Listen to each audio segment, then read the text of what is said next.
உன் டிசிஷனை வரக்கூடாது, நீ முடிவு எடுக்க கூடாது. எல்லா முடிவும் அவரே எடுக்கும்படி ஒப்பு கொடுக்கிறேன். உன் ஃபேமிலி, உன் குடும்பம், உன் புருஷன், உன் மனைவி, உன் பிள்ளைகளின் எதிர்காலம், நீ இந்த பூமியில என்ன செய்யணும் எல்லாவற்றுக்கும் ஆலோசனை கொடுக்கிறவர் பரிசுத்த ஆவியார். இந்த புறம்பான மனுஷன் எழுதியிருக்கு.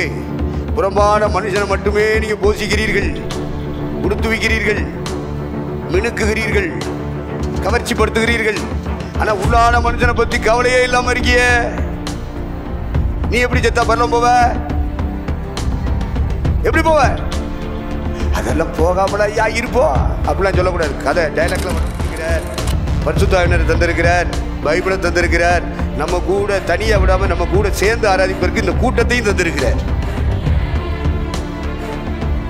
இதுக்குள்ள இருந்துதான் நம்ம ஆவிக்குரிய வாழ்க்கையில ஓடி முடிக்கணும். நல்ல போராட்டத்தை போராடினே, ஓட்டத்தை கண்ணை மூடும் போது அப்படி சொல்லிட்டு மூடனே, ஐயோ அதை விட்டுட்டு போறேன் இதை விட்டுட்டு போறேன்னு லோத்து கொண்டாட்டி மாதிரி இருக்கக்கூடாது.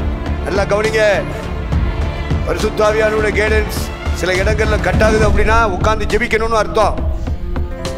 ஆண்டோடைய பாதத்துல உட்கார்ந்து ஆண்டவரை பாடி துதிச்சு தேவன் அடுத்த ஸ்டெப்புக்கு எங்க கொண்டு போக போறாருன்னு பதில் வாங்குறதுக்கான அர்த்தம். மரித்தார், யாருக்காக ரத்தம் சிந்தினார், யாருக்காக அவர் அடக்கம் பண்ணப்பட்டார், யாருக்காக அவர் உயிர்த்தார், பரமேறினார், வரப்போகிறார் என்பதை குறித்த ஒரு வெளிப்பாடு, ஒரு வெளிச்சம் உனக்கும் எனக்கும் தரப்பட்டது.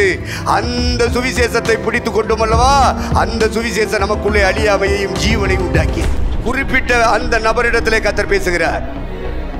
எத்தனை பேர் சபைக்கு வந்தாலும் தரிசனம் உனக்கு வருகிறது, தீர்க்க தரிசனம் உனக்கு வருகிறது, சொப்பன உனக்கு வருகிறது, ஆண்டுடைய வாக்குத்தத்தம் உனக்கு வருகிறது, வா என்று சொல்லுகிற அழைப்பு உனக்கு நேரம் வருகிறது. ஆபீஸ்ல ஒர்க் பண்ற அத்தனை பேருக்கு வரல, உனக்கு மட்டும் வருதுன்னா நீ உட்கார்ந்த இடத்தை விட்டு எதிர்ச்சிடும். எலும்பி பிரகாசி, உன்மேல ஒளி இறங்கும், வல்லமை இறங்கும், அபிஷேகம் இறங்கும், தேவகிருபை இறங்கும். உன்னை சுற்றி வாழ்கிற மக்களுக்கு ஆசீர்வாதமான பாத்திரமாக எடுத்து பயன்படுத்துவார்.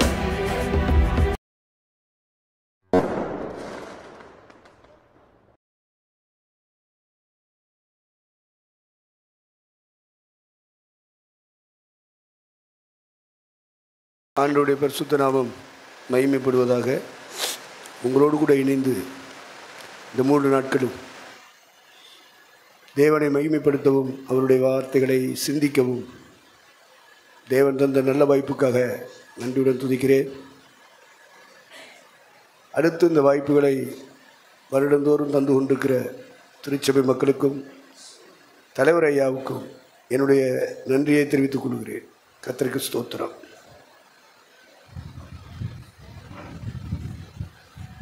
அடிக்கடி சீக்கிர செய்தியாக இருக்கிறதே என்று ஆண்டவரிடத்திலே கேட்டேன். நீ அதே செய்தியை பிரசங்கம் பண்ணு அப்படின்னு சொல்லிவிட்டார்.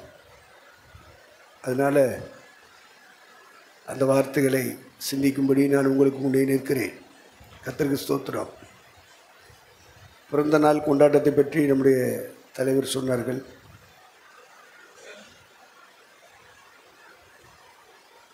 பிறந்த நாள் நம்முடைய ஜனாதிபதி அப்துல் கலாம் சொன்னார். அவர்கிட்ட ப்ரெஸ் மீட்டில் கேட்கும்போது சொன்னார், எங்கள் அப்பா அம்மா சொல்கிற டேட்டு வேறு, பள்ளிக்கூடத்தில் பதிவான டேட்டு வேறு, என்ன இந்த ஆராய்ச்சியாளனாக உள்ள மக்கள் மத்தியில் அறிமுகப்படுத்தின டேட்டு வேறு இப்படின்னு சொன்னார். ஏன்னா தாய் தகப்பன் சொல்கிற டேட்டு அந்த காலத்தில் பள்ளிக்கூடத்தில் தொடக்கப்பள்ளியில் ஆசிரியர் அப்படி எழுதுறதில்லை. அவர் குத்து மதிப்பாக ஒரு டேட் போடுறார். அவங்க 4 வயசில் சேர்க்குறாங்களா 5 வயசில் சேர்க்குறாங்களா தெரியாது. அதனால் அவங்க ஒரு டேட் போட்டு தலைமை ஆசிரியர் பதிவு செய்வார். இதை நம்முடைய முன்னாள் ஜனாதிபதி அப்துல் கலாம் ஐயா அவர்கள் சொன்னார். நான் எந்த டேட்டை சொல்ல அப்படி இரட்சகராகிய இயேசு கிறிஸ்துவுடைய பிறந்த நாளை பற்றி நம்முடைய வேதத்தில் பதிவாகவில்லை. சரி, வேதத்தில் பதிவாகவில்லை என்றாலும் அப்போஸ்தலர்கள், அவருடைய ஊரார், அவருடைய ஜனங்கள் அதை நினைவு கூர்ந்திருக்க வேண்டும். அது பாரம்பரியமாக வந்திருக்கணும். அதுக்கும் வாய்ப்பு இல்லை. ஆனால் நமக்கு முன்னே கடந்து போன கிறிஸ்தவ பிதாக்கள் பிறந்த நாள் கொண்டாட வேண்டும் என்று சொல்லி அவங்க ஒரு தேதியை குறித்தாங்க. அந்த தேதியும் ஊருக்கு வித்தியாசமாக இருக்குது. நமக்கு ஏசுநாதர் பிறந்த நாள் என்று ஒரு நாளை அவங்க சொன்னாங்க. அந்த நாளில் நம்ம தேசத்தில் கிறிஸ்தவர்கள் கொண்டாடுகிறார். நாட்களை நிச்சயித்துக் கொள்கிறவன் கர்த்தருக்காக நிச்சயித்துக் கொள்கிறான் அப்படின்னு பவுல் குறிப்பிடுகிறார். அதனால் ஒரு நாளை குறிப்பிட்டு கொண்டாடுகிறார்.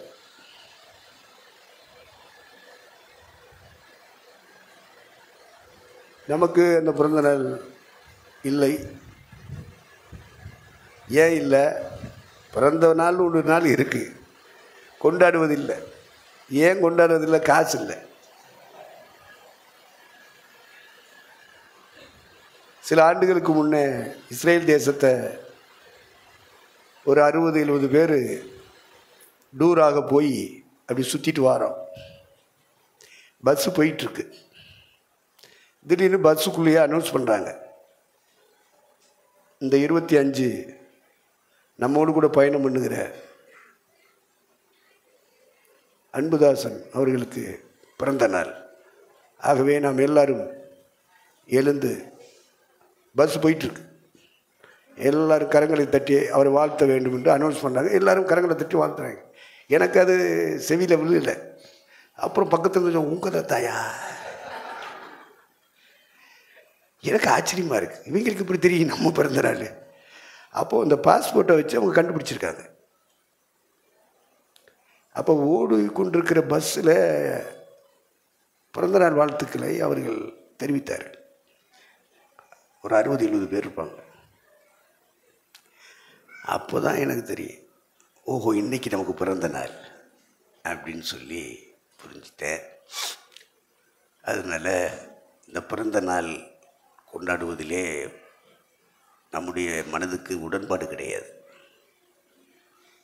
அது தலைவர் அவர்கள் நமக்கு மத்தியில் அதை சொன்னாங்க.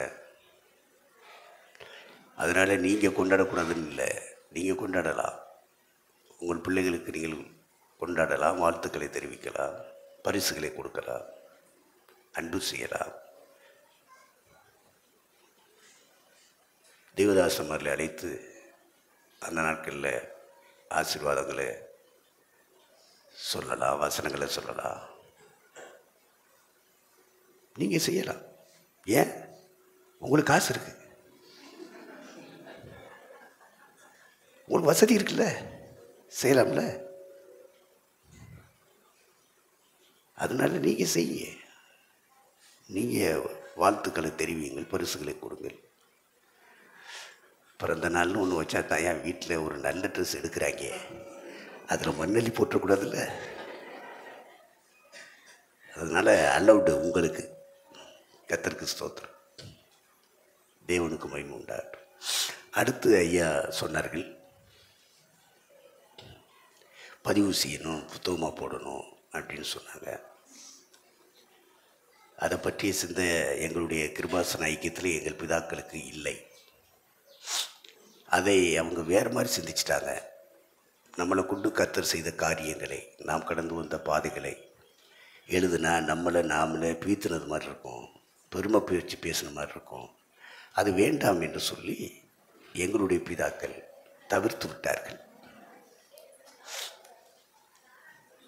இப்போ சமீபத்தில் சகோதரர் வின்சென்ட் செல்வகுமார் வந்திருந்தார், என்னை பார்ப்பதற்காக வந்திருந்தார்.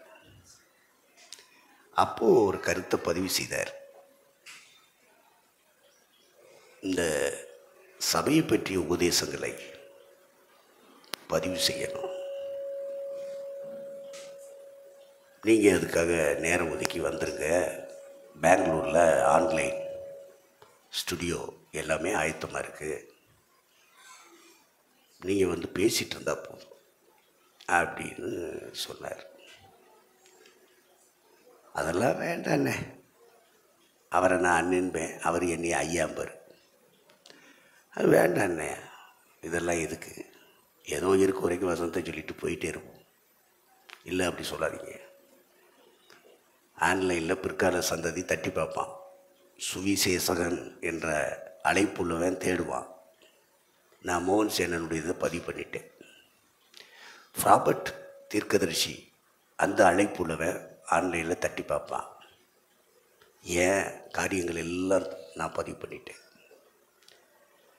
ஃபாஸ்டர் அப்படின்னு அழைப்பு உள்ளவன் தட்டி பார்த்தா நீங்கள் பதிவு பண்ணுனா படி. நான் சொன்னேன், மோகன் சேனல் பெரியவங்க, நீங்கள் பெரியவங்க, நாங்கள்லாம் 50 பேர் 100 பேருக்கு வசனங்களை சொல்லிட்டு போகிறார்கள், நமக்கு அதெல்லாம் தெரியும், தேவையில்லை. அப்போ அவர் சொன்னார், நம்ம தலைவர் சொன்னது மாதிரி சொன்னார், பிற்கால சந்ததி எதிர்கால சந்ததிக்கு தேவைப்படும் என்று சிந்திச்சா எழுதுனா மோசே தீர்க்கதரிசிகள் அப்போஸ்தலர்கள் பிற்கால சந்ததிக்கு தேவைப்படும்னு சொல்லலை. அவங்க சொல்லிட்டு போனாங்க சபைகளுக்கு. அதை உட்காந்து எழுதி புத்தகமாக்குறதுனால இன்றைக்கி நீங்களும் நானும் படிக்கிறோமா இல்லையா? எருமையான்னு ஒருத்தன் நம்மெல்லாம் படிப்போம்னு கனவு கண்டுட்டா எழுதுனா இல்லை. ஏசையான்னு ஒருத்தன் கனவு கண்டுட்டா எழுதுனா நம்மெல்லாம் படிப்போம், அந்த வார்த்தைகளை கை கொள்ளுவோன்னு சொல்லி எழுதுனா இல்லை. எழுதி போட்டுட்டு போவோம்யா, ஆண்டோடைய ராஜ்யம் போவோம். ஆண்டோடைய வருகை பிந்துவானா பிற்காலத்தில் உள்ளவங்க அதை தேடுவாங்க, ஆன்லைனில் தான் தேடுவாங்க, நீங்கள் பதிவு பண்ணணும்னு சொன்னார். சரி, காலமும் சமயமும் ஒத்து வரணும், சொல்கிறேன்னே அப்படின்னு சொல்லிட்டு அமைதியாயிட்டேன். இப்போ தலைவர் எழுதி ஆகணும்னு நிற்கிறாரு.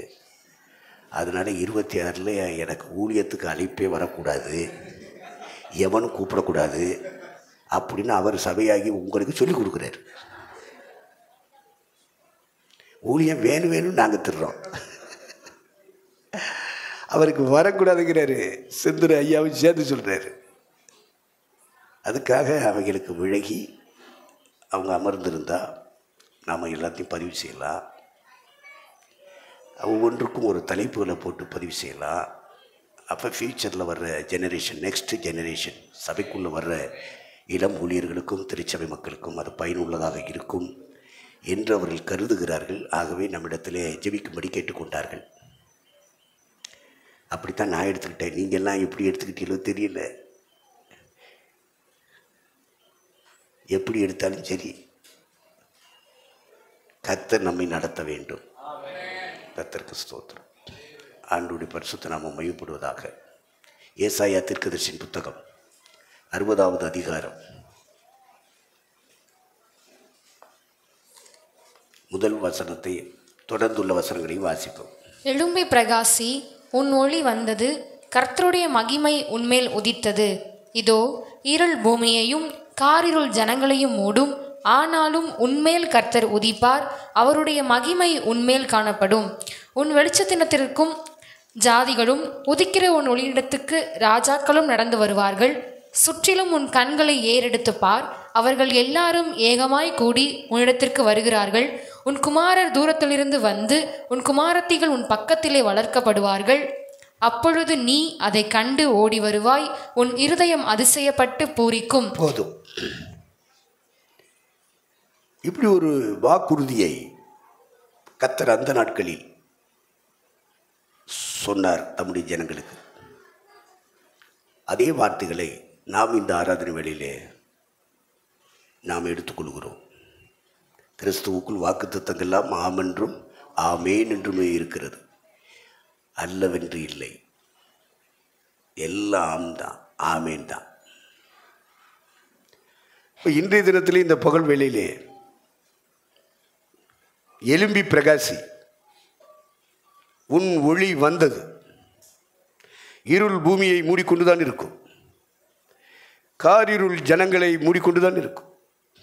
ஆனாலும் கர்த்தர் உன்மேல் உதிப்பார், அவருடைய ஒளி உன்மேல் வந்தது. ராஜாக்கள் வருவார்கள், 4 திசைகளிலிருந்து ஜனங்கள் வருவார்கள். அவர்களை நீ வளர்க்கக்கூடிய தாயாக தகப்பனாக மாறுவாய். சுற்றிலும் உன் கண்களை ஏறெடுத்து பார். 4 திசைகளிலும் இருக்கிற ஜனங்கள் வருவார்கள், அவர்கள் வளர்க்கப்படுவார்கள். அது உன்னை கொண்டு கர்த்தர் அதை செய்ய போகிறார். பரலோக தெய்வீக ஒளி பரிசுத்த ஆவியானவரின் வழியாக உனக்குள் இறங்கி வந்திருக்கிறது. இருள் மூடத்தான் செய்யும், காரிருள் மூடத்தான் செய்யும். இருளும் காரிருளும் போட்டி போட்டுக்கொண்டு மக்களை மூடிக்கொண்டு தான் இருக்கும். ஆனால் அந்த இருளில் இருக்கிற ஜனங்கள் ஒரு வெளிச்சத்தை பார்ப்பார்கள், அதுதான் நீ. உனக்குள்ளே பரலோக வெளிச்சம் உள்ள வந்திருக்கு, அழைப்பு வந்திருக்கு, அபிஷேகம் வந்திருக்கு, ஆண்டுடைய தரிசனம் வந்திருக்கு, பாரம் வந்திருக்கு. இதெல்லாம் தேவன் உன்னில் ஒளியாக இறங்கி அதை தந்திருக்கிறார். உதிக்கிற உன் ஒளியின் இடத்திற்கு வரக்கூடியவர்கள் வந்து கொண்டே இருப்பார்கள். இன்னும் வரவில்லை, வருவார்கள். ஆண்டவர் சொல்றார், அது நடக்கும்.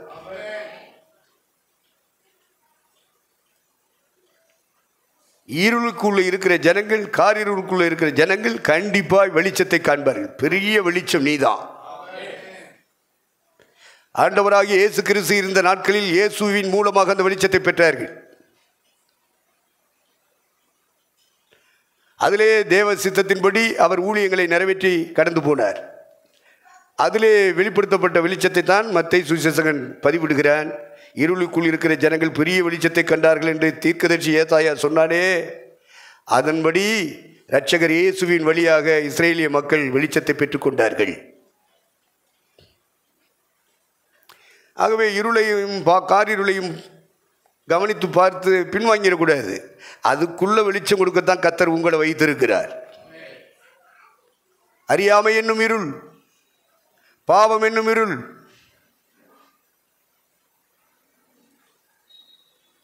இந்த உலகத்திலே சாத்தான் காட்டுகிற பாதை இருள்,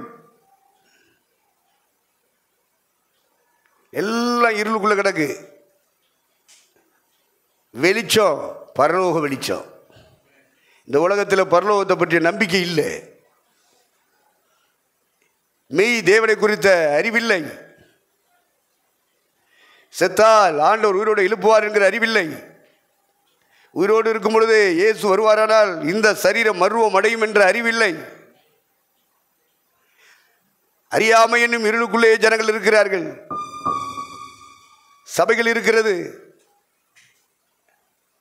கிறிஸ்தவ உலகம் இருக்கிறது, மற்ற மதங்களின் உலகம் இருக்கிறது. எல்லாரும் இருளுக்குள்ள இருக்கிறார்கள். அந்த மக்களுக்கு மெய் தெய்வம் யார் என்ற வெளிச்சத்தை கொடுக்கக்கூடிய ஒளி நீங்க தான். பூமிக்கு நீங்கள் வெளிச்சமாக இருக்கிறீர்கள், உலகத்துக்கு வெளிச்சமாக இருக்கிறீர்கள். உங்க மேல அந்த தெய்வீக அறிவின் ஒளி உள்ள வந்திருக்கு. பரலோகத்தின் நம்பிக்கை இருளுக்குள்ள இருக்கிற ஜனங்களுக்கு, நம்பிக்கை இல்லாத ஜனங்களுக்கு நம்பிக்கை ஊட்டக்கூடிய ஒளி உங்களுக்குள்ள வந்திருக்கு. சத்தியம்னா என்னன்னு தெரியல, அவங்களுக்கு சத்தியத்தை சொல்லிக் கொடுக்கக்கூடிய சத்திய ஒளி உங்களுக்குள்ள வந்திருக்கு. உன் ஒளி வந்தது. இருளுக்குள்ள இருக்கிற ஜனங்கள் பெரிய வெளிச்சமாக அதை பார்ப்பார்கள். படித்தவர்கள், படிக்காதவர்கள், ஏழைகள், பணக்காரர்கள், நல்லவன், கெட்டவன், துன்மார்க்கன், சன்மார்க்கன், எல்லாருக்கும் மத்தியில் பரலோக வெளிச்சத்தை கொண்டு போய் சேர்க்கும்படியாக அந்த வெளிச்சம் உங்களுக்குள் வந்திருக்கிறது. ஒளி உண்மையில் வந்தது. எழும்பி பிரகாசி.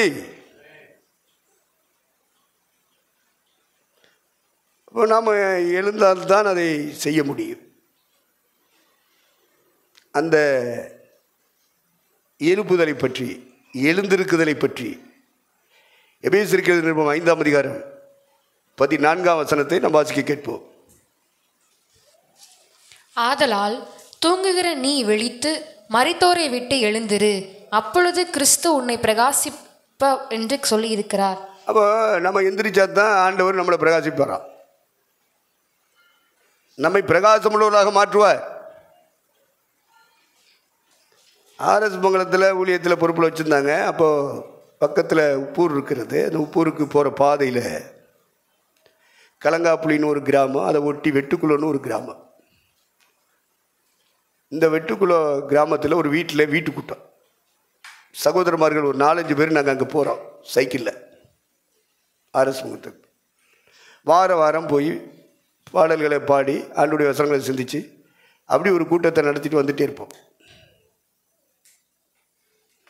அப்போது அந்த வீட்டில் எங்களுக்கு இரவு கூட்டமாக இருந்ததுனால லைட்டு போடுவாங்க. அப்போ அவங்க கரண்ட் எடுத்திருக்காங்க. 6 மணி ஆச்சு, 6:30 ஆயிடுச்சு அப்படின்னா டக்குன்னு சுவிட்சை போடுவாங்க. சுவிட்சை போட்டால் பைபிளை திறந்து நாங்கள் படிக்க ஆரம்பித்தோம்னா தெரியாது பைபிள். ஏன்னா லைட்டு போட்டிருக்கேன், அப்புறம் ஏன்டா தெரிய மாட்டேங்குதுன்னு பார்த்தா ஃப்ளம்மண்ட் மாத்திரம் எரிஞ்சிட்ருக்கோம். ஃப்ளம்மண்ட்னா தெரியுதா? அந்த பல்புக்குள்ளே இருக்குல்ல, டியூப் லைட் இல்லை, குண்டு பல்பு. அந்த உள்ளே இருக்கிற அந்த கம்பி அப்படி பழுத்து காய்ந்தது மாதிரி இருக்கும். அதில் என்ன நாங்கள் பைபிள் படிக்க முடியும்? நாங்கள் என்ன வீட்டுக்குள்ள நடத்த முடியும்? அந்த வீடு பெரிய கிராமம், குக்கு கிராமம். கரண்ட் எடுத்திருக்காங்க, எல்லாருக்கும் மத்தியில் அந்த வீட்டில் கரண்ட் இருக்குன்னு பெருசாக வேற பித்திக்கிறாங்க. போய் உட்காந்து சுவிட்சை போட்டு பார்த்தா தான் தெரியுது, எரியலை. எங்களுக்கு தெரியலை, அது எரியுது, ஆனால் எங்களுக்கு தெரியலை. அப்போ பல்பையும் பார்க்கறது, பைபிளையும் பார்க்கறது, எவ்வளோ நேரம் பார்த்துட்ருக்க? அதனால் அந்த இடத்துல எழுந்திரிச்சு, ஆண்டவரே இயேசுவே, இப்படி ஒரு வசனத்தை நாங்கள் வாசிக்கிறோம், அதனுடைய காரியங்களை கருத்துக்களை நீங்கள் சொல்லுங்க அப்படின்னு சொல்லிட்டு அந்த கூட்டத்தில் யோவான் ஸ்நானன் எரிந்து பிரகாசிக்கிற விளக்காக இருந்தார் என்று இயேசு சாட்சி தந்தார். எரிகிறது, கரண்ட் இருக்கு, கரண்ட் கட்டு இல்லை, ஆனால் பவர் இல்லை, வெளிச்சம் இல்லை, பிரகாசம் இல்லை. லைட் எரியுதியா? அங்கேருந்து லைன் வருதியா? எரியுதியா? ஆனால் என்ன இல்லை? பிரகாசம். பிரகாசிக்கிற விளக்கு என்று யோவான் ஸ்நானனை குறித்து இரட்சகர் இயேசு சாட்சி பகர்ந்தார். நமக்கும் தேவனுக்கும் ஒரு லிங்க் இருக்கு, தொடர்பு இருக்கு. ஆனால் மக்களுக்கு வெளிச்சம் கொடுக்குற அளவுக்கு பிரகாசம் இல்லை. கடவுளுக்கு நமக்கு தொடர்பு இல்லைன்னு நீங்கள் நினச்சிடக்கூடாது. கடவுளுக்கு நமக்கு தொடர்பு இருக்கு, ஆனால் மக்களுக்கு கொண்டு போய் சேர்க்க வேண்டிய வெளிச்சம், அந்த பிரகாசம் உள்ள வெளிச்சம் நம்மிடத்தில் இல்லை. அதை நம்ம பெற்றுக்கொள்ள வேண்டும். பிரகாசிக்கணும். எரிந்தால் போதாது, எரிந்து பிரகாசிக்கிற, அப்பதான் சுற்றி இருக்கிறவனுக்கு வெளிச்சம் கிடைக்கும்.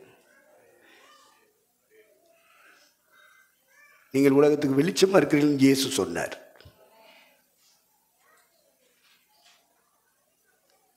அப்ப தேவனுடைய திருச்சபை, இங்கே ஒரு புருஷன் இருக்கிறான், இங்க ஒரு சகோதரி இருக்கிறாள், அவங்களை கூப்பிடு, பெல்சாசாரே அவங்கள வர சொல்லு, இங்க ஒரு புருஷன் இருக்கான் வர சொல்லு. உலகத்தில் இருக்கிற மந்திரவாதிகள், குறிகார, கோடாங்கி, சாமியார், பண்டாரம், பரதேசி எல்லாரும் இருக்கான். மெனே மெனே தெக்கேல் உபார்சின்னு கர்த்தருடைய கரம் எழுதியிருக்கிற ஒரு எழுத்து போதையில் இருக்கிற இவனுக்கு போதையவே இறங்க பண்ணிருச்சு. ஒரு கை மட்டும் அப்படி வந்து அவன் பெரிய பார்ட்டியோடு உட்காந்துக்கிட்டு இருக்கான். என்ன பார்ட்டின்னு தெரியல, ஒருவேளை பிறந்த நாள் விழாவா என்னன்னு தெரியல. கர்த்தருக்கு ஸ்தோத்திரம். கையிருப்பு வந்துருச்சு, வெறும் கை மட்டும் வருது. இவங்க எல்லாரும் உட்காந்து ரவுண்டாக உட்காந்து அவங்கவுங்க மனைவி, வப்பாட்டி, அவங்க லவ்வர்ஸ், அதுக்கு மேலே எல்லாம் டாஸ்மார்க் எல்லாம் வந்து இறங்கியிருக்கு. அவன் தண்ணி அடிச்சுட்டு சந்தோஷமாக இருந்துக்கிட்டு இருக்கிற நேரத்தில் ஒரு கை அப்படியே உள்ளே வந்துச்சுன்னா, அந்த காலுக்குள்ளே வந்துச்சுன்னா எப்படி இருக்கும்? எவன் கண்ணுக்கு தெரியலை, எல்லாம் போதையில் இருக்கான், மயங்கி உட்காந்துருக்கான். இவனுக்கு மட்டும் தெரியுது, அரசனுக்கு, பெல்சாசார். அந்த கை அப்படியே வந்துட்டு இருக்கு. அவனுக்கு பக்கத்தில் வந்து சுவரில் எழுதுது, மெனே மெனே தெக்கேல் உப்பார்ஸ். இந்த கையிருப்பை பார்த்த உடனே பாதி போதை இறங்கிருச்சு. என்ன கை மட்டும் வந்தா? இப்போ வரட்டும், நீங்கள்லாம் இங்கே இருப்பீல. அவன் அப்படி பார்க்குறான், அது அப்படி வருது, அடுத்து எழுதுது. எழுத்து அவனுக்கு விளங்கலை. அப்போது நடுங்கி போயிருக்கும்போது இது அவங்க அம்மாவுக்கு கேள்வியாகுது. இப்படி ராஜா நடுங்கி போய் உட்காந்துருக்காரு, பார்ட்டியில் சந்தோஷம் இல்லாமல், ஏதோ ஒரு எழுத்து சுகத்தில் எழுதியிருக்கார். உடனே அந்த அம்மா ஓடியாந்தாங்க, பயப்படாத, உம்முடைய ராஜ்யத்தில் ஒரு புருஷன் இருக்கிறான், அவனை வர சொல்லு, எவனுக்கும் விளங்காட்டாலும் அவனுக்கு விளங்கும். இந்த கையிருப்பு என்ன, அது எழுதிய எழுத்து என்ன, அது என்ன லாங்குவேஜ், அந்த எழுத்துக்குள்ள மறைந்திருக்கிற மறைபொருள் என்ன, ஞான அர்த்தம் என்ன, ரகசியம் என்ன, சொல்லக்கூடிய ஒருவன் இருக்கிறான். யார் அவன்? தேடி பார்த்தா தானியேல். அவனுக்குள்ளே இருக்கிறது பரிசுத்த ஆவியின் அபிஷேகம். தேவனுடைய ஆவியை பெற்ற மனிதன். அவன் சொல்லுவான், கூப்பிடு. இந்த சபை இந்த புதுக்கோட்டை மாவட்டத்தில் பரலோக அபிஷேகத்தில் நிரப்பப்பட்ட சபை. தேவன் எழுதி தந்த வேத வாக்கியங்களுக்குள்ளே மறைந்திருக்கிற ஞான அர்த்தங்கள், மறைபொருள்கள், மகத்துவங்கள், அதிசயங்கள், ரகசியங்கள் எல்லாம் இந்த பைபிளுக்குள்ளே இருக்கு. இந்த பைபிளை எழுதினவர் பரிசுத்த ஆவியானவர். பலர் எழுதியிருப்பதாக பேர் போட்டிருக்கோம், ஆனால் அவங்களுக்குள்ளே இருந்தது பரிசுத்த ஆவியானவர். அவர் தான் எழுத தூண்டினார், எழுதி வச்சுட்டு போனாங்க. அதனால தான் இன்னைக்கு நமக்கும் அது பயன்படுகிறது. இந்திய தேசத்தில் நேரு எழுதலையா, காந்திஜி சுயசரிதை எழுதலையா, ஒவ்வொரு பிரதம அமைச்சர்கள் எழுதலையா, அமைச்சர் பெருமக்கள் எழுதலையா, திருவள்ளுவர் எழுதலையா, நாலடியார் எழுதலையா, ஔவையார் எழுதலையா, சிலப்பதிகாரமும் சீவக சிந்தாமணி நமக்கு எழுதி தரலையா? இதை படிக்கிற மக்கள் கோடி கோடி படிக்கிறானா இல்லையா? அந்த கதைகளை வெளியே பேசுகிறானா இல்லையா? ராமாயணம் இல்லையா, மகாபாரதம் இல்லையா, குரான் இல்லையா, கிரந்தம் இல்லையா? எல்லா மக்களும் படிக்கிறாங்களே. அது எல்லாம் ஒரு மனுஷன் எழுதுனது. மகாபாரதம் எழுதுனது ஒரு மனுஷன், ராமாயணம் எழுதுனது ஒரு மனுஷன். குர்ஆனில் தான் சில சீசர்கள், முகமது நபியினுடைய சில சீடர்கள் எழுதுனாங்கன்னா பழைய ஏற்பாடு ஃபுல்லாக அதில் இருக்குது. பார்த்து எழுதுறோம்னு சொன்னோம்னா அவங்களுக்கு கோபம் வரும், அடிப்பாங்க, மாட்டுக்கு. நான் இந்த புத்தகம் ஒரு மனிதன் அல்ல, 40 இடங்களிலே வெவ்வேறு காலங்களிலே மனிதர்கள் எழுதினார்கள். ஆனால் வெவ்வேறு காலங்களில் ஒரு முகத்தை ஒருவர் பார்த்ததில்லை. ஒரு புஸ்தகம் எழுதி எத்தனையோ ஆண்டுகளுக்கு பின்னால் அடுத்த புஸ்தகம் இப்படி எழுதப்பட்டது. எழுதினது மனுஷன்தான், ஆனால் எல்லா மனுஷருக்குள்ளேயும் இருந்தது பரிசுத்த ஆவியானவர்.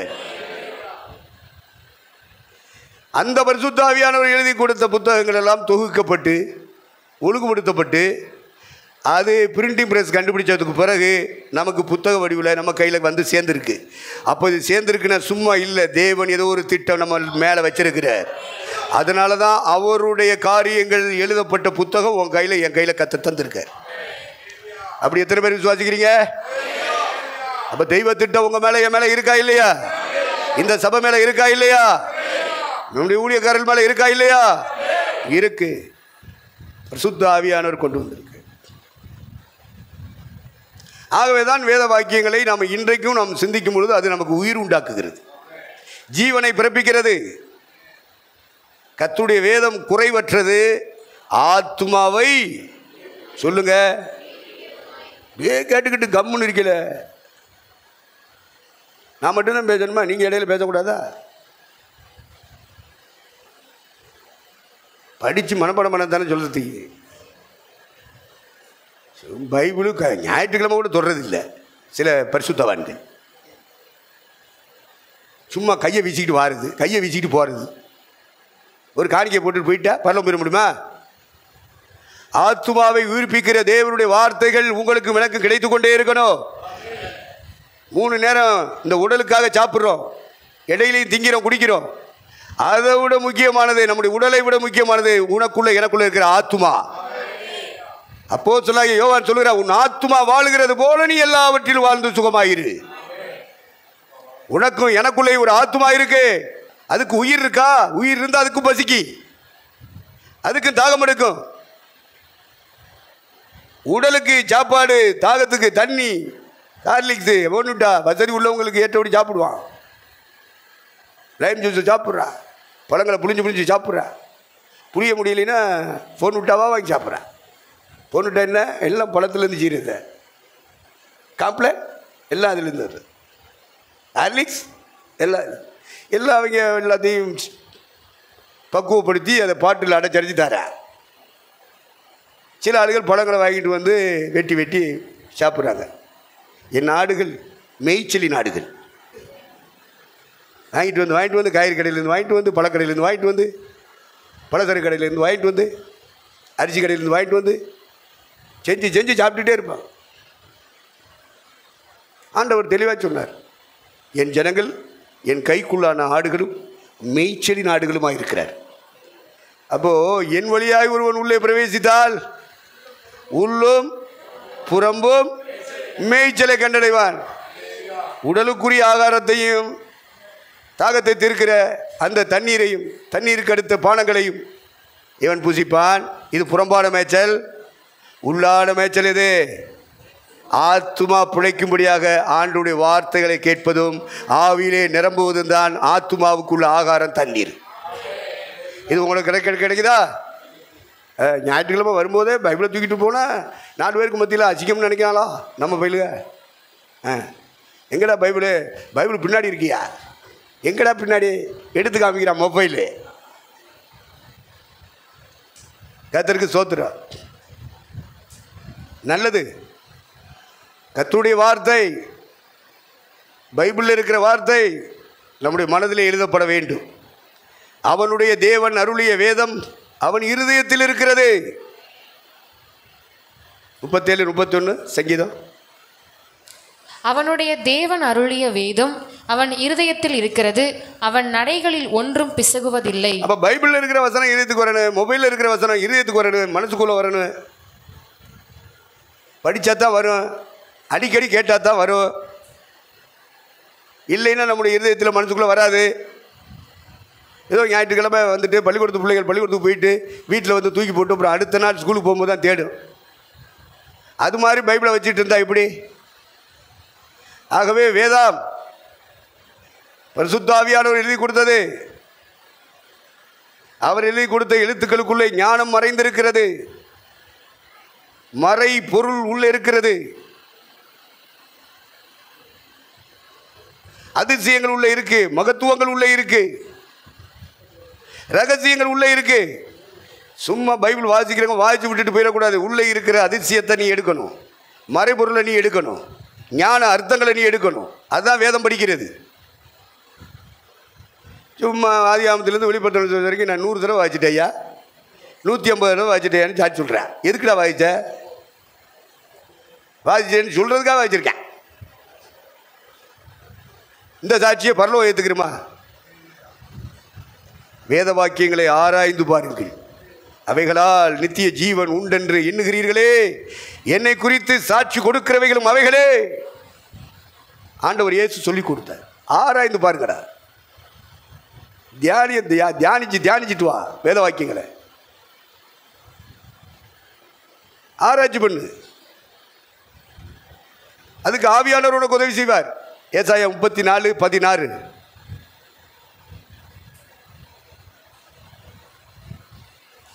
கர்த்தருடைய புஸ்தகத்திலே தேடி வாசியுங்கள், இவைகளில் ஒன்றும் குறையாது, இவைகளில் ஒன்றும் ஜோடி இல்லாதிராது.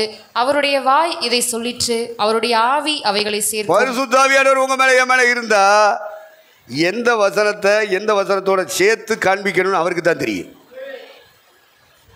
66 புத்தகங்களிலும் தேவன் தம்முடைய ரகசியங்களை, மறைபொருள்களை, ஞான அர்த்தங்களை அப்படி சிதறப்படி இருக்கிறார். சிதறி போயிருக்கிறவைகள் எல்லாம் ஒழுங்குபடுத்தி கொண்டு வர்றது பரிசுத்த ஆவியானவர். அதனால புத்தகத்தை தேடி தேடி வாசிங்க. நீங்கள் வாசிச்சுட்டு இருக்கும்போது ஒரு வசனத்துக்கு இன்னொரு வசனம் இருக்கும். இந்த வசனம் விளங்கலைன்னா அந்த வசனத்தை காமிப்பார், உனக்கு விளங்கிடும். ஒன்றும் ஜோடி இல்லாதிராது. அவருடைய ஆவியானவர் அவைகளை உனக்கு சேர்த்து கொடுப்பார். அதனால தான் பரிசுத்தாய் பெற்றீர்களான்னு கேட்குறது. ஆவியை பெற்று ஆவியில் நிரம்பி அந்த ஆவியானவர் உணர்த்தி கொடுக்க, சொல்லி கொடுக்க, போதிக்க நம்ம ஒப்பு கொடுக்கணும் அவருக்கு. அப்போ தான் அதெல்லாம் செய்வார். இல்லைன்னா ஞாயிற்றுக்கிழமை மட்டும் வருவார், கையை தட்ட சொல்லுவார், 2 பாசம் பேச சொல்லுவார். ஒரு நிமிஷம் கூட அந்த பாசம் நிற்காது. 2 நிமிஷம் யாராவது பேசிடலப்பா. நான் இப்போ டயத்தை பார்க்குறேன், எல்லோரும் ஆவியில் நிரம்பி எல்லோரும் அந்நிய பாஷை பேசுவோன்னு சொல்கிறேன். யார் 2 நிமிஷம் ஒழுங்காக பேசுகிறான்னு பார்க்குறேன். 2 நிமிஷம் கூட வரமாட்டேங்குதே பாசை. இதை கொடுக்குறதுக்கா பரிசுத்தாவி வந்தார்? 2 நிமிஷம் கையை தட்டுறதுக்கா பரிசுத்தாவி வந்தார்? இல்லை. அவர் சத்திய ஆவியானவர். ஒன்றை சத்தியத்தின் பாதையில் நடத்துவார், பொய்யின் பாதைக்குள்ளே விட மாட்டார், களவாங்கிற பாதைக்கு விட மாட்டார், ஏமாத்துற பாதைக்கு விட மாட்டார், மற்றவர்களுக்கு இடர் உண்டாக்குற பாதைக்கு ஒன்று அனுமதிக்க மாட்டார். அவர் தான் பரிசுத்த ஆவியானவர். ஆவியானவரே, ஆவியானவரே எங்களை நடத்தும் நடத்தும் நடத்தும். சரண்டர் பண்ணணும். அதிகாலையில் எழும்பி நம்ம சரண்டர் பண்ணணும், அடிமையாக ஒப்பு கொடுக்கணும். அப்போ தான் அந்த நாள் முழுவதும் ஆவியானவர் பொறுப்படுத்தி நடத்துவார். ஒப்பு கொடுக்கலைன்னா நடத்த மாட்டார். 2 பாட்டை பாடுறேயா, 2 கை தட்டுறேன், 1 நிமிஷம் அந்நியவாதம் பேசுகிறேன், போதாது உமக்கு? இப்படி சொல்லிட்டு போகிற ஆளுகளெல்லாம் நடத்த மாட்டார். கணுக்கால் அளவு போதாது, முழங்கால் அளவு, முழங்கால நின்று ஜெபிக்கிற அளவு வந்தாலும் போதாது, அடுத்து இடுப்பளவு வந்தாலும் போதாது. பரிசுத்த ஆவியானவருடைய நடத்திப்பு. நீச்சல் ஆழம் அப்படின்னா முழு கண்ட்ரோல் அவர்கிட்ட வந்துடணும். ஃபுல் கண்ட்ரோல் பரிசுத்த ஆவியானவர். உன் மேலே, என் மேலே வாழ்க்கை முழுவதும் அவருடைய கண்ட்ரோல் வந்துடணும். உன் டிசிஷனே வரக்கூடாது, நீ முடிவு எடுக்கக்கூடாது. எல்லா முடிவும் அவரே எடுக்கும்படி ஒப்பு கொடுக்கிறேன். உன் ஃபேமிலி, உன் குடும்பம், உன் புருஷன், உன் மனைவி, உன் பிள்ளைகளின் எதிர்காலம், நீ இந்த பூமியில் என்ன செய்யணும் எல்லாவற்றுக்கும் ஆலோசனை கொடுக்கிறவர் பரிசுத்த ஆவியானவர். ஞாயிற்றுக்கிழமை மட்டும் வந்து கையை தட்டிட்டு அந்நியவாசம் பேசுறதுக்கு மட்டும் வருகிறவரை போதாது, கணுக்கால் அளவு போதாது. அவருடைய முழு கண்ட்ரோலுக்குள்ளே வரணும்னு அவர் எதிர்பார்க்கிறார். ஒப்பு கொடுக்கலாமா? அப்புறம் முழுசும் அவர் நடத்த ஆரம்பிச்சுட்டு அப்புறம் நாங்கள் எப்படி லவ் பண்ணுறது? இந்த வாலிப பசங்களுக்கும் வாலிப பிள்ளைகளுக்கும் அதாக்கும் சங்கடா. அது அப்படி முழுசாக கொடுக்குறது இங்கே கொடுக்கணும்ல. நம்ம ஆளுகளுக்கு பணம் சம்பாதிக்கும். பணம் வேணும் இல்லையா? பணம் இருந்தால் தானே ஃபேமிலி நடத்த முடியும், அடுத்த வியாபாரத்தை பெருசாக்க முடியும், தொழிலை பெருசாக்க முடியும். கடை வாங்கித்தானே நடத்திக்கிட்டு இருக்கேன். பொய்யை புறணை சொல்லாமல் எப்படி வாழ்க்கை செய்கிறது? பரிசுத்தாவே இருக்கார். கணுக்கால்லையும் பரிசுத்தாவே இருக்கார், முழங்கால்லையும் பரிசுத்தாவே இருக்கார், இடுப்பளவு வந்தாலும் பரிசுத்தாவே இருக்கார். முழு கண்ட்ரோலுக்குள்ளே வந்தால் தான் அவர் நடத்துவார். அதான் நீச்சல் ஆழம். ஏன்னா நீச்சல் ஆழம்னு சொல்லிட்டா மேலே மிதந்துருவேன். கணுக்கால் அளவு பூமியில் ஒட்டிக்கிட்டு தான் இருப்பேன், பொய் சொல்லத்தான் செய்வேன். பரிசுத்தாயில் ரொம்ப அந்நியாசம் பேசுவான், பொய். ஏன்னா பூமியில் ஒட்டி இருக்கல, என் ஆத்துமா மண்ணோடு ஒட்டி இருக்கிறது.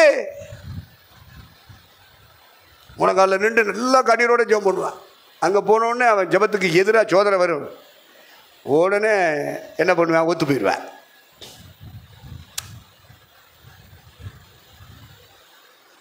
இது மாதிரி வரத்தஞ்சு பரிசுத்தாவே இருப்பார். நமக்கும் பூமிக்கும் ஒரு தொடர்பு இருந்துகிட்டே இருக்கும். நீச்சல் என்று சொல்லும்போது பூமியை விட்டே நம்முடைய பாதம் எடுபட்டு போயிடும். தண்ணியில் மிதக்க ஆரம்பிச்சிடுவா பற்றில நீச்சலால். அப்போ கணுக்கால் அளவு பரிசுத்தாய் வந்தால் பூமியிலே ஒட்டியிருப்பாய். முழங்கால் அளவு கண்ணீரோடு ஜெபிக்கிற இடத்துக்கு வந்தாலும் பூமியிலே ஒட்டி கொண்டிருப்பாய். இடுப்பளவு வந்தாலும் பூமியிலே ஒட்டி. பூமியில் உள்ளவைகளை அல்ல மேலானவர்களை தேடுங்கள் அப்படின்றது பரிசுத்தாவினுடைய சத்தம், அப்போஸ்தலர் உபதேசம். அப்போ நம்மகிட்ட சொல்லுவான், அப்புறம் எப்படி சாப்பிட்றது? என்ன கூரையை கொத்துக்கிட்டா அவளுக்கு வேலை பார்த்தா தனியாக கஞ்சி குடிக்க முடியும்? அப்புறம் தத்துவம் பேச ஆரம்பிச்சிருவோம்ல. பூமியோடு ஒட்டி இருக்கிறது நம்முடைய கால்கள். கணுக்கால் அளவை தாண்டி, முழங்கால் அளவை தாண்டி இடுப்பளவு வந்தாலும் நம்முடைய கால்கள், பாதங்கள் பூமியோடு ஒட்டி இருக்கு. நீச்சல் ஆழம் என்ற இடத்துக்கு வருகிறது பரிசுத்த ஆவியானுடைய முழு கண்ட்ரோலுக்குள்ளே வருகிற வாழ்க்கை. அந்த இடத்துக்கு வந்து விட்டோம் என்று சொன்னால் முழுவதும் அவர்தான் நடத்துவார், அவர்தான் நமக்கு போதிப்பார். நாம் இந்த பூமியில் எந்த முடிவு எடுத்தாலும் சரி அந்த முடிவு பரிசுத்த ஆவியானவரால் வந்து சேரும். இந்த கண்ட்ரோலுக்குள்ளே ரட்சகர் இயேசு வந்தாரியா. என்றைக்கு ஞானஸ்நானம் பெற்று கரையில் ஏறி வானத்தை அண்ணாந்து பார்த்து ஜெபம் பண்ணாரோ அப்போ பரிசுத்த ஆவியானவர் மேலே வந்து இறங்கினார் பத்திலா. அன்று முதல் அவர் சிலுவையில் மரிக்கும் வரைக்கும் பரிசுத்த ஆவியானவர் தான் நடத்தினார். இதுதான் நமக்கு நியமிக்கப்பட்ட பாதை, அதை பற்றிய பாடம் பைபிள். அப்போ முழு கண்ட்ரோலுக்குள்ளே திருச்சபை மக்கள் வர வேண்டும், வளர்ந்து வளர்ந்து வளர்ந்து வர வேண்டும். முழுமையாக அர்ப்பணித்தல் என்பது ஆவியானவருடைய முழு கண்ட்ரோலுக்குள்ளே போவதை காண்பிக்கிறது. அதுதான் பரிபூர்ணமான சித்தம். நன்மையும் பிரியமும் பரிபூர்ணமான சித்தம். ரோமர் 12:2 வாசிங்க.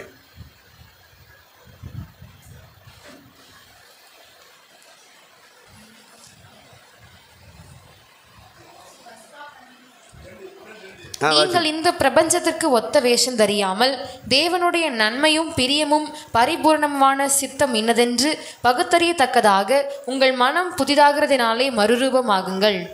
இப்போ பாருங்க, அந்த பரிசுத்த ஆவியானுடைய முழு கண்ட்ரோல் நம்முடைய வாழ்க்கை ஒப்பு கொடுக்கப்படுமானால் தேவனுடைய நன்மையான சித்தம், பிரியமான சித்தம், பரிபூர்ணமான சித்தம். சித்தத்தில் 3 பகுதியாக பிரிக்கிறான் பவுல். அப்போ பூரணத்துக்கு நேராக வழி நடத்துகிற சித்தம்னு ஒன்று இருக்கு, நன்மையான சித்தம்னு ஒன்று இருக்கு, அவருக்கு பிரியமான சித்தம்னு ஒன்று இருக்கு, அந்த சித்தத்திலே பரிபூர்ணமான சித்தம்னு ஒன்று இருக்கு. அது வளர்ந்து வளர்ந்து வரும்போது தான் விளங்கு, ஆரம்பத்தில் விளங்காது. நாம் ஆவிக்குரிய வாழ்க்கையில் வளர்ந்து வளர்ந்து வரும்போது தான் அதெல்லாம் புரியும், இல்லைன்னா புரியாது. பள்ளிக்கூடத்தில் கணக்கு பாடம்னு ஒன்று வச்சுருக்காங்கல்ல, எனக்கு கணக்கு பாடத்துக்கு சனி தான் வராது. வாத்தியார் எல்லா மாணவர்களுக்கு தான் சொல்லிக் கொடுக்குறாரு, நானும் தான் கேட்குறேன், விளக்குதா எனக்கு வராது, இதான் வரும். சில பாடம் சிலருக்கு இங்கிலீஷ் வராது, அங்கே இருக்கிற ஸ்டூடெண்ட்ஸ் அத்தனை பேருக்கு தான் இங்கிலீஷ் சொல்லிக் கொடுக்குறாங்க.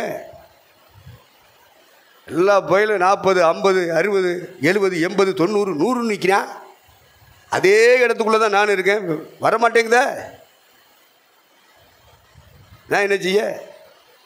படிக்கணும்னு ஆசை இருக்குது, ஆனால் செயல்பட முடியல.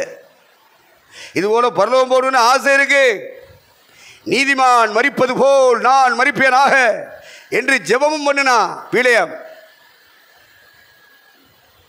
பரிசுத்தவான்கள் எடுத்துக்கொள்ளப்படுகிற நேரத்தில் நானும் எடுத்துக்கொள்ளப்படணும். ஆசைப்பட்டா போதாது, ஜெபம் பண்ணா போதாது, வாழணும். இந்த பூமியில வாழணும். சத்தியத்தை கை கொண்டு வருகிற நீதி உள்ள ஜாதி உள்ளே பிரவேசிக்க வாசல்களை திறவுண்டு. சத்தியத்தை கேட்கிற கூட்டம் இல்லை, தியானிக்கிற கூட்டம் இல்லை, அதையும் தாண்டி இந்த பூமியிலே தேவனுக்காக வாழும்படி தன்னை அர்ப்பணித்த ஒரு கூட்டம் இருக்கு. அவன் தான் 100%, 100க்கு 100 அவன் தான். அந்த இடத்துக்கு திருச்சபைகள் ஒப்பு கொடுக்கணும். இப்போ தேவனுடைய வாக்கியங்களை வாசிப்பதற்குரிய கிருபை பரிசுத்த ஆவியானவர் தான் தரணும். அது நம்ம வேதத்தை திறந்து வாசிக்கும் போது ஆவியானவர் நமக்கு சொல்லித்தரணும். ஒரு வசனம் புரியலை வாசிச்சுட்டு இருக்கும்போதுன்னா மறு வசனம் இன்னொரு மூலையில் இருக்கும், அதை எடுத்துக்காட்டுவார், புரிஞ்சிடும். நம்ம இந்த பூமியில் அவர் நடத்துவார், உணர்த்துவார், எச்சரிப்பார், போதிப்பார். ஆகவே நம்முடைய முழு குடும்பமும், நாம் மட்டுமல்ல, நம்முடைய குடும்பத்தில் இருக்கிற அத்துணை பேரும் ஆவியானவரால் ஆளப்பட வேண்டும். சபையிலே வந்து பங்கெடுத்தால் சபையிலே வந்து பங்கெடுக்கிற அத்தனை பேர் மேலும் பரிசுத்த ஆவியானவரால் ஆளப்பட வேண்டும். பரிசுத்த ஆவியானவருடைய கண்ட்ரோலுக்குள்ளே வந்தால் தான் நீச்சல் ஆழம். அந்த இடத்துக்கு நம்ம முன்னேறி வரணும். கர்த்தர் நம்மை அந்த பாதையிலே நடத்துவாராக. எசேக்கியேல் சொல்கிறான், என்னை இப்படி நடத்தி கொண்டு போனார்.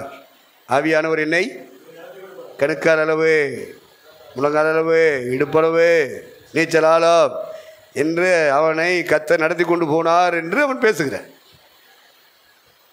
அப்போ பரிசுத்தாவிலே ஞாயிற்றுக்கிழமை நிரம்புகிறோம், அந்நிய பாஷை பேசுகிறோம், போதாது.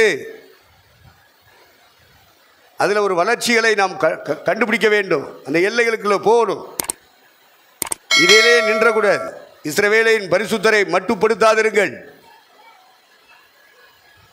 இவ்வளவுதான் ஆவிக்குரிய ஜீவன் சொல்லுவான் பிசாசு. ஆனால் நின்றாதீங்க, போயிட்டே இருக்கணும். ஆத்துமா வாழணும். உடலுக்கு எப்படியெல்லாம் சாப்பாடு கொடுக்குறீங்க, என்னென்னலாம் குடிக்க கொடுக்குறீங்க, என்னென்னலாம் வாங்கி வாங்கி சாப்பிட்றீங்க, இந்த உடலுக்கு ஒரு பலன் வேணும் அப்படின்னு சொல்லிட்டு சாப்பிட்றீங்கல்ல, அது மாதிரி ஆத்துமிய மனுஷனுக்கு ஒரு பலன் வேணும். ஆவியிலே ஒரு பலன் வேணும். அது உள்ளான மனுஷன் எழுதியிருக்கு. இந்த சரீரத்தை புறம்பான மனுஷன் எழுதியிருக்கு. புறம்பான மனுஷனை மட்டுமே நீங்கள் போஷிக்கிறீர்கள், உடுத்துவிக்கிறீர்கள், மினுக்குகிறீர்கள், கவர்ச்சிப்படுத்துகிறீர்கள். ஆனால் உள்ளான மனுஷனை பற்றி கவலையே இல்லாமல் இருக்கிய. நீ எப்படி செத்தா பரலம் போவ? எப்படி போவ? அதெல்லாம் போகாமல ஐயா இருப்போம் அப்படிலாம் சொல்லக்கூடாது. கதை டைலாக்லாம் பண்ணக்கூடாது. என்ன மெகா சீரியலில் ஓடிக்கிட்டு இருக்கு, இல்லை சினிமா ஓடிக்கிட்டு இருக்கா, இல்லை விளையாட்டுகள் ஓடிக்கிட்டு இருக்கா? இது வாழ்க்கை. நாம் பேசுவதும் பிரசங்கிப்பதும் வாழ்க்கை. அந்த ஆவிக்குரிய வாழ்க்கையை வாழக்கூடியவர்களுக்கு தான் இந்த மெசேஜ். வாழ்ந்துக்கிட்டே ஊழியம் செய்யணும், வாழ்ந்து கொண்டே ஊழியம் செய்யணும். அந்த இடத்துக்கு சபையை ஆயத்தப்படுத்துவதற்கு தான் நமக்கு கர்த்தர் சபையை தந்திருக்கார், ஊழியக்காரர்களை தந்திருக்கிறார், பரிசுத்த ஆவியானவரை தந்திருக்கிறார், பைபிளை தந்திருக்கிறார். நம்ம கூட தனியாக விடாமல் நம்ம கூட சேர்ந்து ஆராதிப்பதற்கு இந்த கூட்டத்தையும் தந்திருக்கிறார். இதுக்குள்ளே இருந்து தான் நம்ம ஆவிக்குரிய வாழ்க்கையில் ஓடி முடிக்கணும். நல்ல போராட்டத்தை போராடினே ஓட்டத்தை. கண்ணை மூடும்போது அப்படி சொல்லிட்டு மூடணும், ஐயோ அதை விட்டுட்டு போகிறேன் இதை விட்டுட்டு போகிறேன்னு லோத்து பொண்டாட்டி மாதிரி இருக்கக்கூடாது. எல்லாரும் ஓடிக்கிட்டு இருக்கேன், திரும்பி பார்க்காம ஓடு. அந்த மூத்த மக ஓடுறா, இளைய மக ஓடுறா, புருஷன் ஓடிக்கிட்டு இருக்கான், இவன் அப்படியே ஓடிக்கிட்டே இப்படி திரும்புறா. இந்த டெக்னிக் வேலையெல்லாம் வச்சுக்கிற கூடாது. ஆமாம், தூணா நின்றுவா. பார்த்துக்க, ஓடி முடிக்க முடியாது. எதுக்கு திரும்புற? வீட்டில் பூட்டினா பூட்டலையோ, அந்த பாத்திரத்தை அந்த காரியத்தை முத்தத்தில் போட்டனா, இல்லை உள்ளே எடுத்து வச்சுட்டு பூட்டிட்டு வந்தனா? ஓ, நீ இங்கே வந்து இருந்தாலும் உடல் இங்கே இருந்தாலும் உன்னுடைய மனம் அங்கே போய்கிட்டு இருக்கும். அந்த காசை, அந்த பணத்தை, அந்த நகையை எங்கே வச்சோம்? புருஷனையும் நம்ப முடியாது, பிள்ளையவும் நம்ப முடியாது. அப்புறம் எங்கிட்ட நீ ஆவிக்குரிய ஜீவன் செய்ய போற? இரண்டு நினைவுகளால் குந்தி குந்தி இருப்பது கொஞ்சம் ஆவிக்குரிய காரியங்கள், மீது எல்லாம் பூமிக்குரிய காரியம், வீட்டு காரியம். அவள் திரும்பி பார்த்தது வீட்டு காரியம். ஆட்டை கட்டி போட்டுட்டு வந்துட்டா, மாட்டை பிடிச்சி கட்டி வச்சுட்டு வந்திருக்கா, கண்ணுக்குட்டியை பிடிச்சி வந்திருக்கா. அது அத்துக்கிட்டு போய் பாலை குடிச்சிச்சுன்னா அப்புறம் பால் கிடைக்குமா நமக்கு? இப்படியெல்லாம் சிந்திக்கிற காலம் அந்த காலம். 3 பேர் ஓடுறாங்கல்ல திரும்பி பார்க்காம, ஒரே குடும்பத்தில். நீ மட்டும் என்ன திரும்பி பார்க்குற? தூணா நின்றுவ, ஓட முடியாது. அவங்க ஓடிட்டே இருப்பாங்க. அவங்க திரும்பியே பார்க்கல. அம்மா சிலையாய் நிற்குதான்னு பார்க்கவே இல்லையே. புருஷக்காரன் திரும்பியே பார்க்கலையே. நல்ல காலத்துலேயே பார்க்க மாட்டாங்களே. இப்படிப்பட்ட நிலைமை நமக்கு வந்துச்சு, அவங்க பார்ப்பாங்களா? அவன் ஓடிக்கிட்டு இருக்கான், பிள்ளைகளும் ஓடிக்கிட்டு இருக்கு. இந்த அம்மாவை திரும்பி பார்க்க ஆள் இல்லை. இது திரும்பி பார்த்தது, இது சம்பாதிச்ச காரியங்களுக்காக திரும்பி பார்த்துச்சு. அதனால தான் அப்படியே அந்த அம்மா நின்றுச்சு, ஓட முடியல. அடுத்த ஸ்டெப்பு அவங்களால வைக்க முடியலை. அவங்களாம் ஓடிட்டு இருக்காங்க. இதுபோல் நம்முடைய சபைக்குள்ளே சிலர் ஓடிக்கிட்டே இருப்பாங்க. நமக்கும் அதே கட்டளை தான், பின்னிட்டு திரும்பாதே, சமபூமி எங்கும் நில்லாதே, மலைக்கு ஓடிப்போ, ஜீவன் தப்ப ஓடிப்போ. இப்படிதான் வந்தது. ஒரே குடும்பம், 4 பேருக்கும் ஒன்று போல தான் ஆண்டவருடைய வார்த்தை வந்துச்சு. 3 பேர் ஓடிக்கிட்டு இருக்காங்க. இந்த அம்மா மட்டும் ஓடிக்கிட்டு தான் இருக்குது. ஓடிக்கிட்டே இப்படி பார்த்து ஓடிக்கிட்டே இருந்தது. அப்படி நைஸாக அப்படி திரும்பி பார்த்துக்கிட்டே ஓடுது. இப்படி ஓடுனா ஒரு இடத்துல நின்றுவேன். ஒரு நாள் அப்புறம் அடுத்த ஸ்டெப் எடுத்து வைக்க முடியாது. Be careful. தேவனுக்கு மகிமை உண்டாகட்டும். ஆகவே இந்த வார்த்தைகளின் சுருக்கம் என்ன? பரிசுத்த ஆவியானவர் நம்மை ஆண்டு நடத்த வேண்டும். கணுக்கால் அளவில் நின்றாத, முழங்கால் அளவில் நின்றாத, இடுப்பளவில் நின்றாத. இந்த அளவுக்கு நம்ம வளர்ந்துருக்கோம்ல, இந்த அளவுக்கு ஆவிக்குரிய ஜீவன் செஞ்சால் போதாதா? இவங்களை விட நான் இடுப்பளவுக்கு வந்திருக்கல ஐயா, போதாது. அப்படித்தானே அப்பா பாடுறாரு. கணுக்கால் அளவு பாடுங்க எல்லாரும். அல்லேலூயா. அதனால் முழுவதும் நீச்சல் ஆழம் என்று சொன்னால் பரிசுத்த ஆவியானுடைய முழு ஆளுகைக்குள்ளே நம்முடைய வாழ்க்கை, நம்முடைய குடும்பம், நம்முடைய ஊழியம் அர்ப்பணிக்கப்படுவதை காண்பிக்கிறது. அந்த இடத்துக்கு வந்தால் ஆவியானவர் வேதத்தை படித்தாலும் சொல்லி தருவார், குடும்பத்தை நடத்தணும் முடிவெடுக்கணும்னாலும் சொல்லி தருவார், ஊழியம் செய்யணும் அதுக்கு முடிவெடுக்கணும் அதில் நடத்தப்படணும் அப்படின்னாலும் அவர் நடத்துவார். எவர்கள் தேவனுடைய ஆவியினால் நடத்தப்படுகிறார்களோ அவர்கள் தேவனுடைய புத்திரர். ஆண்டவர் இயேசு கிறிஸ்து அந்த பாதையிலே போனார். அவரை பின்பற்றி அப்போஸ்தலர்கள் அதே பாதையிலே போனார்கள். பிற்காலங்களிலே பவுலை சார்ந்தவர்கள் வந்தார்கள், அவர்களும் அதே பாதையிலே போனார்கள். முழுவதும் பரிசுத்த ஆவியினாலே நடத்தப்பட்டார்கள். ஒரு இடத்துல பவுல் சுவிசேஷம் அறிவிக்கிறான். ஒரு இடம்னா என்னது? நம்ம ஆசியா கண்டா. எங்கே வரைக்கும் வந்தான்னு தெரியல. இங்கே வந்து சுவிசேஷம் அறிவிச்சிட்டு இருக்கும்போது எவ்வளோ ட்ராவல் பண்ணி வரணும் இஸ்ரேல் நாட்டிலேருந்து. இங்கே வந்து ஒரு டீமாக உட்காந்து கிராமங்கள் பட்டணங்கள் சுவிசேஷம் அறிவிச்சிட்டே இருக்கும்போது ஆவியானவர் சொல்கிறாரு, டே நிறுத்து, சுவிசேஷம் அறிவிச்சது போதும், புறப்படுன்னு சொல்கிறாரு. எங்கே புறப்படுன்னு சொல்கிறாரா? சொல்ல மாட்டார். அவர் தான் பரிசுத்த ஆவியானவர். அதுக்கும் அல்லேலூயா தோத்திரம். சொல்ல மாட்டார். அப்போ இவங்க உட்காந்து ஜெபிக்கணும்.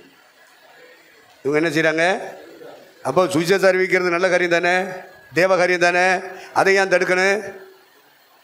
ஆவியானுடைய கண்ட்ரோலுக்குள்ளே இருக்கிறவன் ஆவியானவர் தடுக்கிறார் என்பதை புரிந்து கொண்டு அந்த ஊழியத்தை நிறுத்திட்டான். வந்தாங்க, உட்காந்து ஜெபம் பண்ணாங்க. டே ஆவியானவருடைய நடத்திப்பு இல்லைடா, கைடன்ஸே கிடையாது, வா உட்காந்து பாட்டு பாடி ஜெபம் பண்ணுவோம். உட்காந்துட்டாங்க. ஜெபம் பண்ணிவிட்டு நைட்டு படுத்துட்டாங்க. படுத்த பிறகு கர்த்தர் தரிசனம் கொடுக்குறார். நல்லா கவனிங்க. பரிசுத்த ஆவியானவருடைய கைடன்ஸ் சில இடங்களில் கட்டாகுது அப்படின்னா உட்காந்து ஜெபிக்கணும்னு அர்த்தம். ஆண்டோடைய பாதத்தில் உட்கார்ந்து ஆண்டவரை பாடி துதிச்சு தேவன் அடுத்த ஸ்டெப்புக்கு எங்கே கொண்டு போக போகிறாருன்னு பதில் வாங்குறதுக்கான அர்த்தம். உட்காந்து ஜெபம் பண்ணாங்க. நைட்டு தரிசனம் வந்துச்சு. தரிசனத்தை பார்த்தான் பவுல். பார்த்த உடனே காலையில் எந்திரிச்சு எல்லாரையும் எழுப்பி எடுத்துக்கிட்டே எந்திரிங்க, இப்படியே ஆண்டவர் ஒரு தரிசனத்தை காமிச்சார். நம்ம எங்கே போகணும்? அதுக்கு தான் நிப்பாட்டிட்டார். ஐரோப்பா கண்டம் போகணும். இங்கே இருக்கிறது எந்த கண்டா? ஆசியா கண்டா. ஐரோப்பா கண்டம் போகணுமாம்டா. எப்படி சொல்கிற? எதை வச்சு சொல்கிற? நம்ம சும்மா இருப்பாங்களா? கொஸ்டினுக்கு மேலே கொஸ்டின் போட்டுவான். கொஸ்டினா இதுதான். சகல காட்டு ஜீவன்களை பார்க்கலும் சர்ப்பமானது முதல் கேள்வி அதுதான். தோட்டத்தில் உள்ள சகல விருட்சங்களின் கனிகளையும் புசிக்க வேண்டாம் அல்லது புசிக்கலாம் என்று சொன்னது உண்டோ? பாம்பு படம் எடுத்துரும். கொஸ்டின் உன் மைண்டில் அது வருதுன்னா யோசிச்சுக்க. இது படம் எடுத்து ஆடுற கொஸ்டினா இல்லை பாதுகாக்கிறதுக்கு வர்ற கொஸ்டினான்னு சொல்லி பார்த்துக்க. அப்போ ஆண்டவர் நிறுத்துறார். ஆசியா கண்டத்தில் சுவிசேஷ ஊழியத்தை டீமா செய்து கொண்டு இருக்கும் போதே கர்த்தர் நிறுத்துகிறார். உடனே நிறுத்திட்டான். டீமை கூப்பிட்டு வந்துட்டான். தங்குற இடத்துல உட்காந்து ஜெபிக்கிறான். நைட்டில் தூங்குறான். அப்போ ஆண்டவர் தரிசனம் கொடுக்குறார். ஐரோப்பா கண்டத்தில் உள்ள ஒரு சிறுவன். இப்போ ஆப்பிரிக்காவில் இருந்து ஒருத்தன் தரிசனத்தில் வரான்னா எப்படி இருப்பான்? அவன் கலர் எப்படி இருக்கும்? எப்படியா இருக்கேன்? நீ புரிஞ்சுக்கணும்ல. அது கூட புரியாத ஒரு இந்தியனாக இருந்தால் எப்படி? அமெரிக்காக்காரன் எப்படி இங்கிலீஷ் பேசுவேன், இந்தியாக்காரன் எப்படி இங்கிலீஷ் பேசுவேன்னு உனக்கு தெரியணும்ல. ரெண்டு இங்கிலீஷ் ஒன்றாயிருமா? அவன் பேசுகிற இங்கிலீஷ் நமக்கு விளங்காது. இந்தியாக்காரன் இங்கிலீஷ் பேசுகிறான்னா பிரிட்டிஷ்காரன் ஆண்டு நமக்கு காரியங்களை சொல்லிட்டு போயிருக்கேன். எல்லாம் இங்கிலீஷில் தான் எழுதியிருக்காங்க நம்முடைய சட்ட திருத்தங்கள் எல்லாம். எதுவும் தமிழ் எழுதலை. நாம் வேணா சொல்லிக்கலாம், நாம் தமிழர். கர்த்தருக்கு ஸ்தோத்திரம். அப்போ இங்கிலீஷுக்காரன் பிரிட்டிஷ்காரன் சொல்கிற இங்கிலீஷு தான் இந்தியாக்காரனுக்கு தெரியும். அமெரிக்கக்காரன் பேசுகிற இங்கிலீஷ் இருக்குல்ல, இந்த இங்கிலீஷோட வித்தியாசமாக இருக்கும். அவனுடைய ப்ரொனவுன்சியேஷனும் வித்தியாசமாக இருக்கும். இந்தியாக்காரன் இங்கிலீஷ் பேசுவான், இவனுடைய ப்ரொனவுன்சியேஷன் வித்தியாசமாக இருக்கும். லாங்குவேஜ் ஒன்று தான், ப்ரொனவுன்சியேஷன் வித்தியாசமாக இருக்கும். அவன் நாக்க சொல்லட்டி அப்படி பேசுகிறது, அது ஸ்பீடாக பேசுறது நமக்கு புரியாது. எனக்கும் இங்கிலீஷ் தெரியுமியா, நானும் இங்கிலீஷ் மீடியம் தாயா, நானும் எம்ஏ படிச்சிருக்கேன், எம்எஸ்சி படிச்சிருக்கேன், எம்பில் படிச்சிருக்கேன். என்னத்தை படித்து என்ன செய்ய? யூ ஆர் ஏ இந்தியா, நீ அமெரிக்கன் இல்லை. அப்போ ஐரோப்பியக்காரன் ஒரு சின்னவர் வந்து பவுலை பார்த்து எங்கள் நாட்டில் வந்து எங்களுக்கு உதவி செய்வீங்களான்னு கேட்கறது மாதிரி ஒரு தரிசனத்தை பார்க்குறான். அப்போ அந்த தரிசனத்தின் பொருள் என்ன என்பதை பரிசுத்த ஆவியானவர் விலைக்கு கொடுப்பார். நீ எத்தனை சொப்பனம் பார்த்துருக்க? தேவனால் வந்ததா, பிசாசினால் வந்ததா, தொல்லையின் திரட்சினால் வந்ததா என்று உனக்கு பகுத்து போதிக்கிறவர் பரிசுத்த ஆவியானவர். இப்ப தரிசனத்தின் பொருளை விலைக்கு கொடுக்கிறவர் பரிசுத்த ஆவியானவர். வேதத்தின் பொருளை விளக்கிட வல்ல போதகராம் ஆவியானவரே, கேடவல்ல போதகராம் ஆவியானவரே, பாதத்தில் வீழ்ந்து பணிந்திடுவோமே, பாதத்தில் வீழ்ந்து பணிந்திடுவோமே, பரிசுத்தராவோமே, நாங்கள் பரிசுத்தராவோமே, பரிசுத்தராவோமே, நாங்கள் பரிசுத்தராவோமே. அல்லேலூயா. கர்த்தருக்கு ஸ்தோத்திரம். நீங்க பரிசுத்தம் ஆகிக்கிறீங்க. நான் முடிச்சுட்டு போகணும்ல. ஒவ்வொரு எனக்கு கொடுக்கப்பட்ட நேரத்தை விட கூட எடுத்து போகும்போது உங்களுடைய மனசில் வருத்தத்தை சம்பாதிக்கிறேன். அது சம்பாதிக்கக்கூடாது. நீங்கள் என் மேல் வருத்தப்படக்கூடாது. என்ன கொடுக்கப்பட்ட நேரத்தை விட கூடுதல் எடுக்கிறாரு, சாப்பிட போகணுமே அப்படின்னு நீங்கள் என் மேலே வருத்தப்படுறீங்க. அது யாரும் சொல்லி இல்லை, சொல்லாமலே எனக்கு தெரியுது. ஏன்னா எனக்குள்ளேயும் பரிசுத்தாவி இருக்காருல்ல. பிள்ளைகள் வருத்தப்படுதுரா, சீக்கிரம் நிறுத்திட்டு ஜெபம் பண்ணிட்டு போயிட்டாரு அப்படின்னு அவர் சொல்லுவார்ல. சொல்லுவாரா சொல்ல மாட்டாரா? அவ்வளோ நம்பிக்கை உங்களுக்கு பரிசுத்தாவி மேலே. கர்த்தருக்கு ஸ்தோத்திரம். ஆண்டவருக்கு மகிமை உண்டாகட்டும். ஆகவே முழு கண்ட்ரோலும் நம்மையும் நம்முடைய குடும்பத்தையும் நாம் செய்து கொண்டிருக்கிற எந்த வேலையானாலும் அந்த வேலைகளும் நம்முடைய பிள்ளைகளின் எதிர்காலமும் பரிசுத்த ஆவியானவரால் ஆளப்பட்டு நடத்தப்படணுன்ற இடத்துல நம்ம ஒப்பு கொடுத்தா அவர் செய்வார். இல்லை, எந்த அளவுக்கு நம்ம அவரை அனுமதிக்கிறோமோ அந்த அளவுக்கு தான் அவருடைய கிருபை நம்மை தொடும். முழுமையான ஒப்பு கொடுத்தல் எப்பொழுது வருகிறதோ அப்பொழுது முழுமையாக பரலோகத்தின் கண்ட்ரோல் உங்கள் மேலே வந்துடும். அந்த இடத்திற்கு நீங்கள் நானும் வரும்படி கர்த்தர் நமக்கு உதவி செய்வாராக. மீண்டும் எபேசியர் நிருபம் 5ஆம் அதிகாரம் 14வது வசனத்தை வாசிக்க கேட்போம். ஆதலால் தூங்குகிற நீ விழித்து மரித்தோரை விட்டு எழுந்திரு, அப்பொழுது கிறிஸ்து உன்னை பிரகாசிப்பா என்று சொல்லி இருக்கிறார். ரைட். அப்போ தூங்குகிற நீ என்று சொல்லி எபேசு சபை மக்களை பார்த்து பரிசுத்த ஆவியானவர் சொல்லுகிறார். அப்போ தூங்குகிறார்கள் ஒரு கூட்டம். ஒரு மனிதன் தூங்கிட்டான்னா மரித்தவனுக்கு சமமாகத்தான் இருப்பான். மரித்தவர்களும் மௌனத்தில் இறங்குகிறவர்களும் கர்த்தரை துதியார்கள்.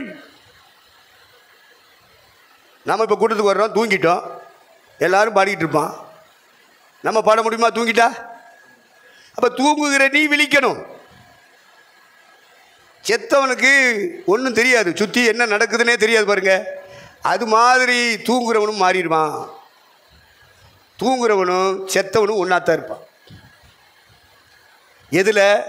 செயல்படாத விஷயத்தில் செயல்பட முடியாது. தூங்குறவன் செயல்பட முடியாது, செத்தவன் செயல்பட முடியாது.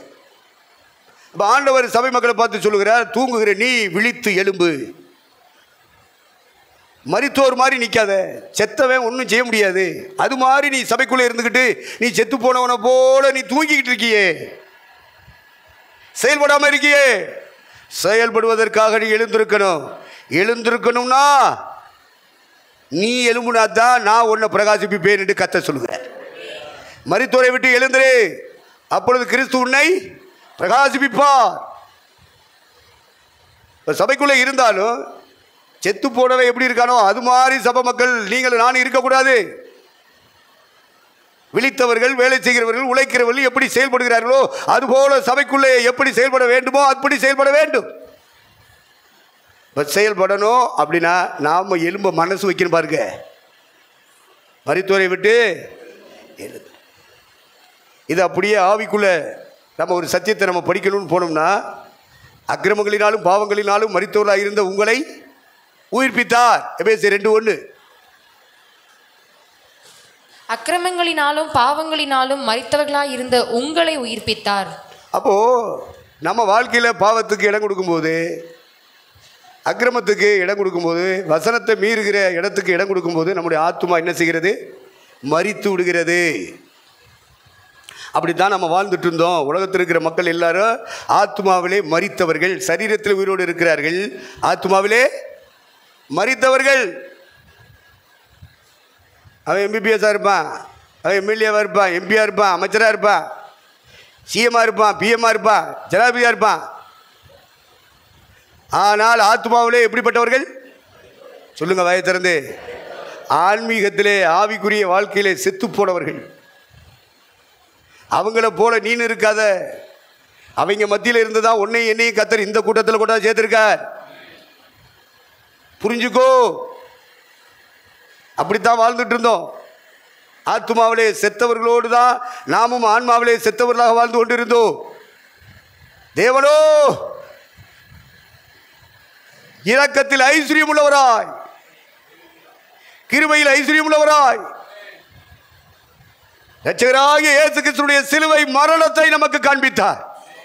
அவர் யாருக்காக மரித்தார், யாருக்காக ரத்தம் சிந்தினார், யாருக்காக அவர் அடக்கம் பண்ணப்பட்டார், யாருக்காக அவர் உயிர்த்தார், பரமேறினார், வரப்போகிறார் என்பதை குறித்த ஒரு வெளிப்பாடு, ஒரு வெளிச்சம் உனக்கும் எனக்கும் தரப்பட்டது. அந்த சுவிசேஷத்தை பிடித்து கொண்டோம் அல்லவா? அந்த சுவிசேஷம் நமக்குள்ளே அழியாமையையும் ஜீவனையும் உண்டாக்கியது. நமக்கு இருந்த மரணத்தை பரிகரித்தது சிலுவையிலே தொங்குகிற இரட்சகர் இயேசு கிறிஸ்து. அந்த விசுவாசத்தினாலே நீங்களும் நானும் ரட்சிக்கப்பட்டு இருக்கிறோம். கிருபையினாலே விசுவாசத்தை கொண்டு ரட்சிக்கப்பட்டீர்கள். இது உங்களால் உண்டானதல்ல, தேவன் உங்கள் ஒவ்வொருவருக்கும் கொடுக்கும்படி தீர்மானித்த ஈவு. அது அவருடைய இரக்கம், அவருடைய கருணை, காருண்ய கிருபை. அந்த பங்கு நமக்கு கிடைச்சதுனால தான் இன்னைக்கு இங்கே உட்கார்ந்துருக்கோம். இல்லைன்னா இந்த இடத்துக்கு வந்திருப்போமா? டாஸ்மார்க்கு போகிறாலும் டாஸ்மார்க் போயிரு, திருவிழா கூட்டத்துக்கு போகிறாலும் திருவிழா கூட்டத்துக்கு போயிரு, சினிமா பார்க்குறாலும் சினிமா கூட்டைக்கு போயிடும், மெகா சீரியல் பார்க்குறது மெகா சீரியல் போயிடும், விளையாட்டு பார்க்குறதெல்லாம் விளையாட்டு பார்க்குற போயிடும். இந்த சின்ன சிறுசெல்லாம் டுமில் டுமில் அப்படின்னு பண்ணுற அதுக்கு பேர் என்ன? அது பார்க்க இங்கேயே உட்காந்துருக்கேன். அப்படித்தான் வாழ்ந்துட்டு இருந்தோம். அந்த கூட்டத்தின் மத்தியில் இருந்து வேறு பிரிக்கும்படியாக சிலுவையிலே தொங்குனாரே, ரத்தம் சிந்தினாரே, அதை விசுவாசிக்கும்படியாக கர்த்தர் நமக்கு விசுவாசத்தை தந்தாரே.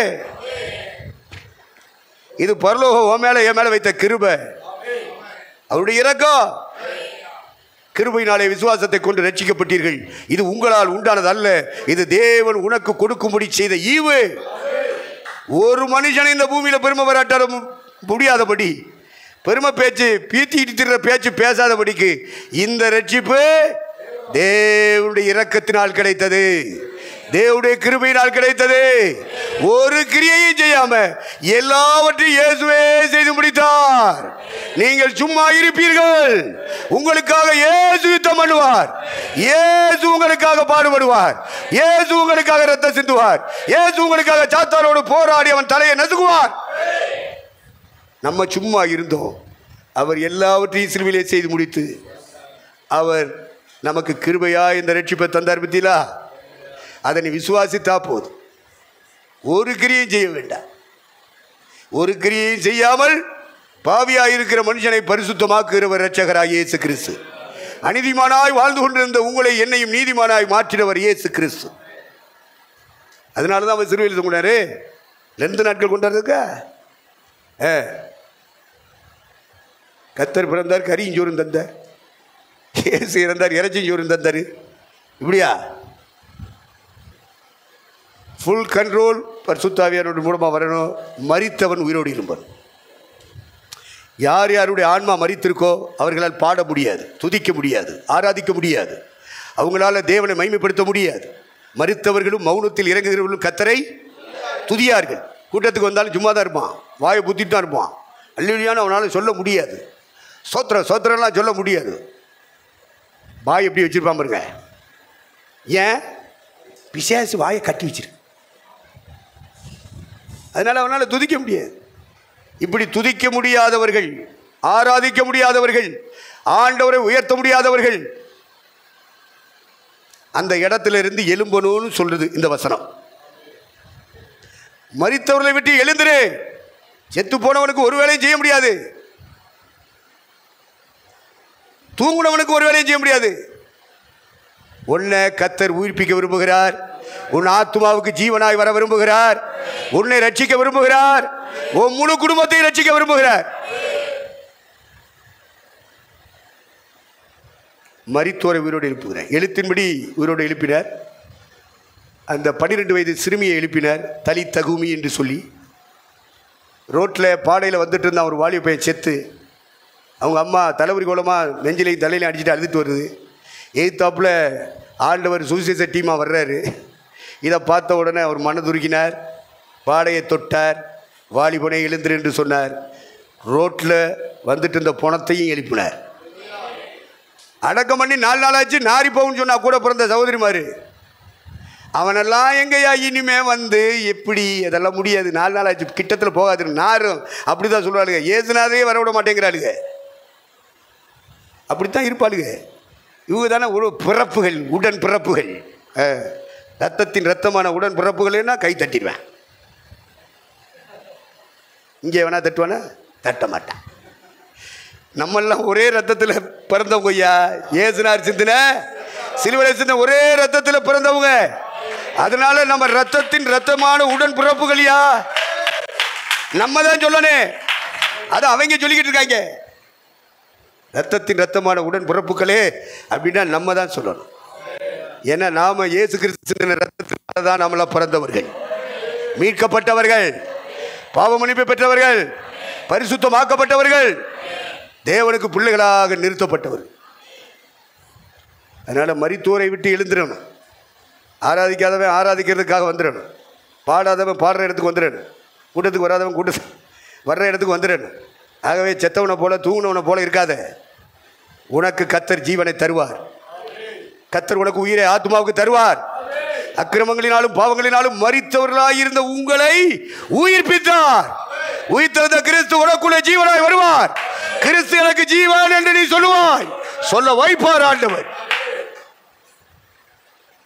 மரித்தோரை எழுப்புகிறவர் நம்முடைய ரட்சகர். லாசருவையும் எழுப்பினார். 4 நாள் ஆகி போச்சு, நாரி போச்சுன்னு சொன்னாலும் ஆண்டவர் விடமாட்டார். நம்ம வீட்டில் உள்ளவன் பூரா நமக்கு சாட்சி கொடுக்காட்டாலும் ஆண்டவர் நமக்கு ஜீவனை கொடுத்து சாட்சியாக எழுப்புவாரியா. குடும்பத்தில் ஒருத்தர் சாட்சி தராட்டாலும் கத்தர் சாட்சி கொடுக்க வைப்பார். உனக்குள்ள ஜீவன் இறங்கி வரும். அதற்காகத்தானே அவர் சிலுவையில் தொங்குகிறார். உன்னை எப்படி கைவிடுவார்? நீ மரித்தோரை போல தூங்குனவனை போல காணப்பட்டாலும் கத்தர் உன்னை கைவிட மாட்டாரியா. தேடி வந்து ரட்சிப்பாரே. அவர் தேடி வந்து ரட்சிப்பாரு. நீ எவ்வளவு தூரம் போனாலும் எங்கே போனாலும் பின்னாடியே வந்து உன்னை ரட்சிப்பாரியா. அவர் தாயா நம்முடைய ஆண்டவர் இயேசு. நம்ம அப்பாவை விட, அம்மாவை விட, நம்ம கூட பிறந்தவங்களை விட, நம்ம ஜாதி சமுதாயத்தை விட, நம்ம நண்பர்களை விட ஜீவனை கொடுத்து அன்பு கூர்ந்தவர் ரட்சகராய் இயேசு கிறிஸ்து மட்டுமே. அதனால மரித்தோரை விட்டு எழுந்தரே, கிறிஸ்து உன்னை பிரகாசிப்பிப்பார். அடுத்து லூக்கா சுவிசேஷம் 5ஆம் அதிகாரம் 27, 28 குயிக்கா வாசிங்க. இவைகளுக்கு பின்பு அவர் புறப்பட்டு ஆயத்துறையில் உட்கார்ந்திருந்த லேவி என்னும் பெயருடைய ஒரு ஆயக்காரனை கண்டு, எனக்கு பின் சென்று வா என்றார். சரி போதும். எனக்கு பின் சென்று வான்னு ஒருத்தன் உட்காந்துருக்கேன். அவனை பார்த்து சொல்றார். இப்போ நாமெல்லாம் உட்காந்துருக்கோமா, படுத்து கிடக்கமா, தூங்கிட்டு இருக்கோமா? உட்காந்துட்டு இருக்கிறது உண்மை. முக்காடை இழுத்து பிடிச்சி போட்டுக்கிட்டு இப்படி தூங்கிக்கிட்டு இருந்தா இப்படி இங்கே பிரச்சனை பண்ணுறவங்க அதெல்லாம் பார்க்க மாட்டாங்க. அதனால தான் முக்காடை ரொம்ப ரொம்ப இழுத்து போடுது. நம்ம வாலிய பிள்ளைய தான் முக்காடு போடாதுங்க, காக்காடு போடும். ஏன்னா கழுத்து காதில் இருக்கிறதெல்லாம் மக்கள் பார்க்கணும். முழுசு மூடணும், தூங்குறதுக்காக முடியக்கூடாது. சில சகோதரிமார்கள் முக்காடு போடுறாங்க, காக்காடு தான் போடுவாங்க, அரைக்காடு தான் போடுவாங்க. சில சகோதரி மாதிரி முழுக்காடு மூடுவாங்க, முகத்தையும் மூடுறது மாதிரி முக்காட்டை போடுவாங்க. ஏன்டா அப்படி மூடுறாங்க? வெக்கத்துலையா, நாணத்துலையா? தூங்குறதுக்கு இழுத்து போட்டுட்டு தூங்கிட்டு பக்கத்தில் இருக்கிற ஆள் இப்படி தட்டி விட்டாச்சு.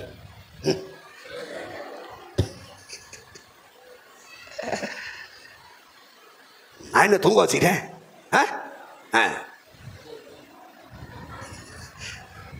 நான் சொல்ல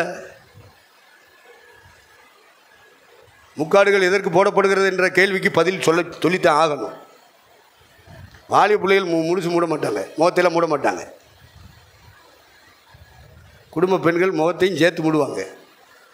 ஏன்னா ஊர்பட்ட கவலை மனசில் இருக்குது. இங்கே பண்ணுற பிரசங்கம்லாம் எடுக்காது, தூங்கிட்டாது போவான் அப்படின்ட்டு வந்துட்டு போவாங்க. கர்த்தருக்கு சோத்திரம். இப்போ உட்கார்ந்திருக்கிறவர்கள் எழுந்திருக்க வேண்டும் என்பது ஆண்டவருடைய விருப்பம். மரித்தவர்கள், மரித்த நிலைமையில் இருக்கிறவர்கள் எழுந்திருக்க வேண்டும் என்பதற்காக உயிரடைய செய்கிறார். தம்முடைய வார்த்தைகளை அனுப்பி அவர்களை உயிர்ப்பிக்கிறார். சிலுவையின் தரிசனத்தை கொடுத்து உயிர்ப்பிக்கிறார். இப்போ உட்கார்ந்திருக்கிறவனை கர்த்தர் சொல்றார், என்னை பின்பற்றி வா. எங்கே உட்கார்ந்துருக்கான்? வீட்லையா? இல்லை, அவன் உட்கார்ந்துருக்கிறது ஆபீஸில். ஆபீஸில் நிறைய பேர் வேலை வைப்பான். எல்லா பயல்கிட்டையும் போய் என்னை பின்பற்றி வான்னு சொல்லலை. குறிப்பிட்ட அந்த நபரிடத்திலே கர்த்தர் பேசுகிறார். எத்தனை பேர் சபைக்கு வந்தாலும் தரிசனம் உனக்கு வருகிறது, தீர்க்க தரிசனம் உனக்கு வருகிறது, சொப்பனம் உனக்கு வருகிறது, ஆண்டுடைய வாக்குத்தத்தம் உனக்கு வருகிறது, வா என்று சொல்லுகிற அழைப்பு உனக்கு நேர வருகிறது. ஆபீஸில் ஒர்க் பண்ற அத்தனை பேருக்கு வரல, உனக்கு மட்டும் வருதுன்னா நீ உட்கார்ந்த இடத்தை விட்டு எந்திரிச்சிடணும்.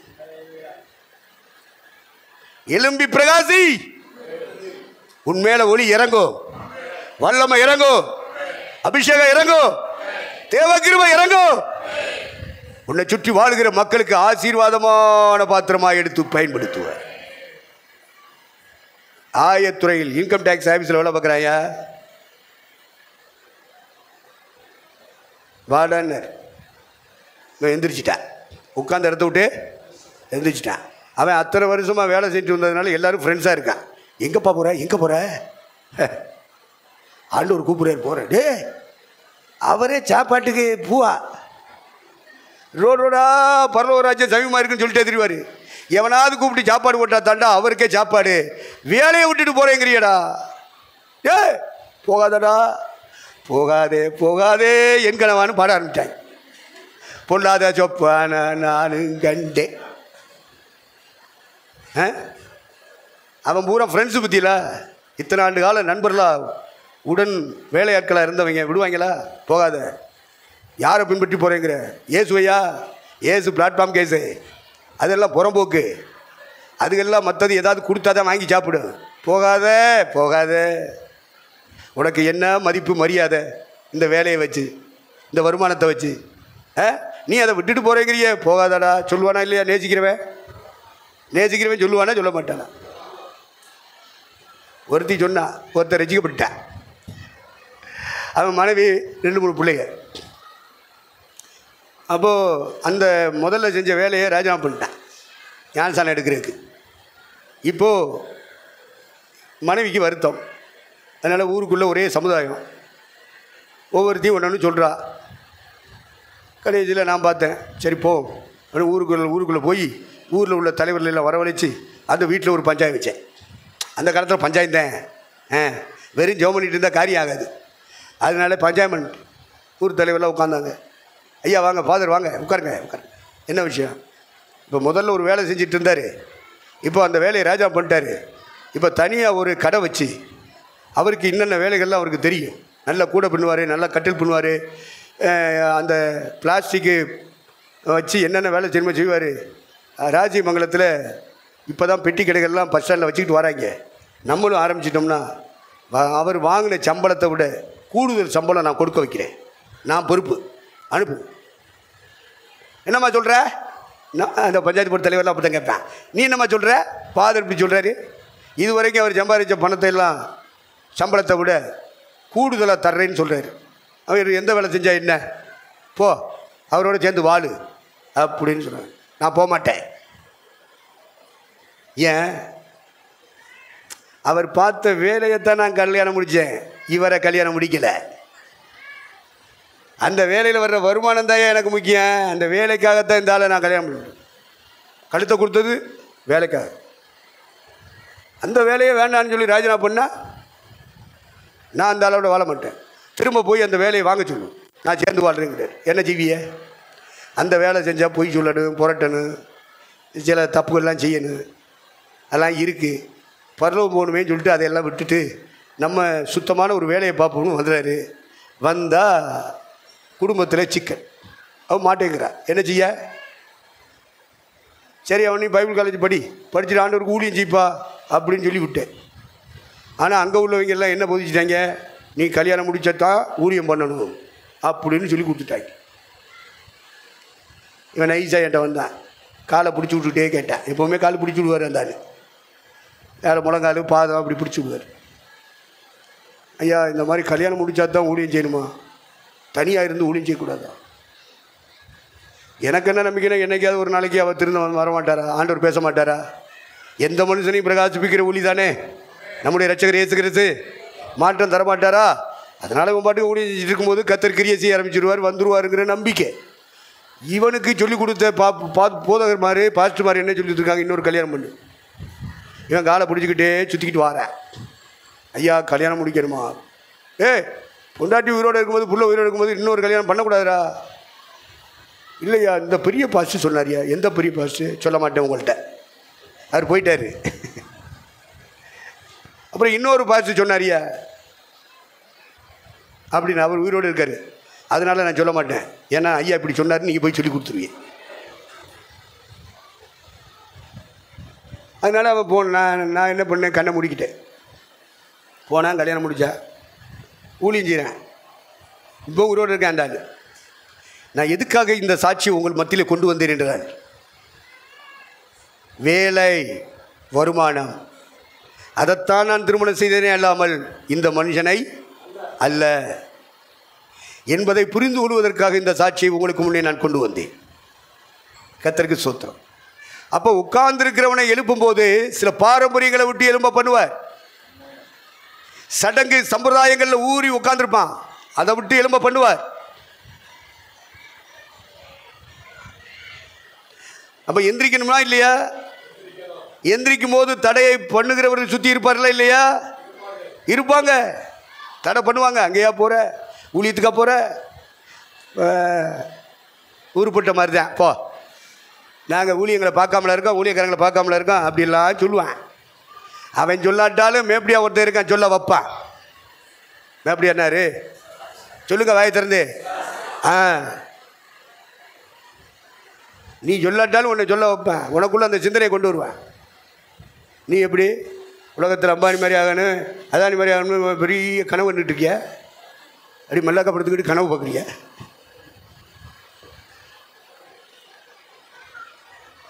கனவு காணல் நீராக போகும். சத்தியத்தின்படி சிந்தித்து கொண்டே இருந்தால் உங்கள் கனவுகள் சத்தியத்தின்படி இருக்கும். தேவனுக்கு மகிமை உண்டாகட்டும். ஆகவே உட்காரணும்யா. நம்ம ஒரு வேலையில் உட்கார்ந்துருக்கோம், ஒரு தொழிலில் உட்கார்ந்துருக்கோம், ஒரு வியாபாரத்தில் உட்கார்ந்துருக்கோம், ஒரு வாழ்க்கையில் உட்கார்ந்துருக்கோம். சிலர் பாரம்பரிய சடங்குகளில் உட்கார்ந்துருப்பான், ஜாதி சங்கத்துக்குள்ளே இருப்பான். அப்படிலாம் உட்கார்ந்துருக்கிறவனா எந்திரிக்கணும். ஏசுனார் அப்படிப்பட்டவங்களை எழுப்புற. அரசியலில் உட்கார்ந்துருப்பான், பதவியில் உட்கார்ந்துருப்பான், படிப்பில் உட்கார்ந்துருப்பான். எல்லாரும் எல்லாவற்றையும் உடையவர்களாக மாறி போய்கிட்டே இருக்கலாம். ஆனால் குறிப்பாக ஒன்னட்ட வந்து கர்த்தர் அழைக்கிறார் என்றால், என்னை பின்பற்றி வா என்று சொல்லுவார். ஆனால் உடனே எந்திரிச்சிரே, எந்திரிச்சிரே. தடை வரும், தடை சொல்லுவாங்க. ஏப்பா அவரை நம்பியா போறிய, உங்களுக்கு இப்படி ஆகி போகும் அப்படி ஆகும்லாம் சொல்லத்தான் செய்வாங்க. ஆனால் கர்த்தர் மனசில் திட்டம் வச்சிருக்காரு. நீ இன்கம் டேக்ஸில் வாங்குற பணத்தை விட, சம்பளத்தை விட பல மடங்கு உனக்கு வந்து சேரும். மத்தேயுக்கு அப்படி தான் கொடுத்தார். எந்திரிச்சிரு, அரசியலை விட்டு நான் எப்படி வருவேன்னு சொல்லாத, இந்த சினிமா விட்டு எப்படி வருவேன்னு சொல்லாத, இந்த விளையாட்டை விட்டு எப்படி வருவேன்னு சொல்லாத. கர்த்தர் ஒன்ட்ட அழுத்தம் கொடுத்து ஒன்று அழைக்கிறாருன்னா மற்றவனெல்லாம் அழைக்கலையே, ஒன்றைத்தானே அழைக்கிறாரு, ஒன்றை தானே பேசுகிறாரு. எந்திரிச்சிரியா, வெளியே வந்துரு. ஃபாதர் அப்படி தான் இருந்தார். வெளியே வாயான்னு தான் சொன்னேன். முதல்ல சந்தித்த போது அவர்கிட்ட சொன்ன வார்த்தைகளில் ஒரு வார்த்தை, வெளியே வா, கத்தோலிக்க மார்க்கத்தை விட்டு வெளியே வா. அங்கேயும் கிறிஸ்து இருக்காருன்னு இருக்கக்கூடாது, அங்கேயும் நான் ஆண்டவருக்கு தானே ஊழியம் செய்கிறேன்னு அங்கே இருக்கக்கூடாது, வெளியே வந்துடுறாரு. இல்லை அங்கி போட்டுருச்சு, சாப்பாடு போட்டுருச்சு, குறுப்பட்டம் தந்துருச்சுன்னு உள்ளே இருக்கக்கூடாது, வெளியே வா. ஆபிரகாமை அழைத்தாரா இல்லையா? உன் தேசத்தை இனத்தை விட்டு புறப்பட்டு வா சொன்னாரா சொல்லலையா? அவன் தானே முதல் விசுவாசி. அவனை ஆண்டவர் ஆசீர்வதிச்சாரா இல்லையா? அவன் மனைவி பிள்ளைகளை உயர்த்தினாரா இல்லையா? இன்ன வரைக்கும் ஒரு பூமியிலேயே ஒரு பூமியை கொடுத்து இஸ்ரவேல் நாடுன்னு ஒரு பேரும் போட்டாரா இல்லையா? இன்னைக்கு அந்த சந்ததி வாழ்ந்தா வரலையா? தேசத்தை விட்டதுனால, இனத்தை விட்டதுனால ஒன்றும் இல்லாமையா போனா? அப்படியெல்லாம் நினைக்கக்கூடாது. வெளியே வந்துரு. மோசே அழைச்சாரு, புறப்பட்டு வந்துட்டானா இல்லையா? அல்சாட்டியம் பண்ணி பார்த்தான், ஆண்டவர் விடலை, வந்துட்டான். அதுபோல் பவுல் அழைச்சார், பவுல் வந்தான், எல்லாரையும் ஆசீர்வதித்தார். அவருடைய மனைவி பிள்ளைகளெல்லாம் ஆசீர்வதிக்கிறார். பவுலுடைய ஊழியங்களையும் அவர் மூலமாக வந்த திருச்சபைகளையும் கர்த்தர் ஆசீர்வதித்தார். அதனால உட்கார்ந்துருக்கிற இடத்தை விட்டு அசைய மாட்டேன்னு உட்காரக்கூடாது. நான் பெரிய திட்டத்தோடு உட்காந்துருக்கேன்னு, அந்த திட்டத்துக்காக நீ உட்காந்துட்டு இருந்தா எப்படி? கூப்பிட்டாருன்னா வந்துரு. பின்னாடி உள்ளது எதிர்காலத்தை குறித்து ஆண்டவர் பொறுப்பெடுப்பார். இந்த மத்தேயு வந்தா மத்தியில 12 அப்போஸ்தலர்களை ஒருத்தனை நிப்பாட்டி விட்டார்ல, அப்போஸ்தலன் ஆக்கினாரா இல்லையா? வரி வசூலிக்கிறவனா தானே இருந்தான். இப்போ ஆண்டவர் அந்த புத்தகத்தை எழுத வச்சார் பாருங்க. புதிய ஏற்பாடுன்னு ஒன்று வைக்க போறாரு ஆண்டவர். அதுக்கு முதல் புத்தகம், 27 புத்தகங்களில் முதல் புத்தகம் நீதாண்டா ஆண்டவர் எழுத வச்சாரா இல்லையா? உயர்த்துவாரியா? இனி உன் வாழ்க்கையில் என்ன நடக்க போகுதுன்னு உனக்கு தெரியாது. உன்னை பற்றி அவர் பெரிய திட்டத்தோடு இருக்காரு. நீ உன்னை பற்றி உனக்குள்ள ஒரு திட்டம் போட்டுட்டு உட்காந்துட்டு இருக்காரு. உட்கார்ந்துருக்கிற இடத்தை விட்டு எந்திரி. உட்கார்ந்திருக்கிறவர்களை எழுப்புகிறவர் நம்முடைய ஆண்டவராகிய இயேசு கிறிஸ்து. எழுப்பி நடுரோட்டில் விட்டுட்டு போறவர் அல்ல, படிப்படியாக உயர்த்துகிறவர், பெரிய இடங்கள்ல கொண்டு போகிறவர். இன்னைக்கு முழு உலகமும் அவன் புத்தகத்தை வாசிக்கும்.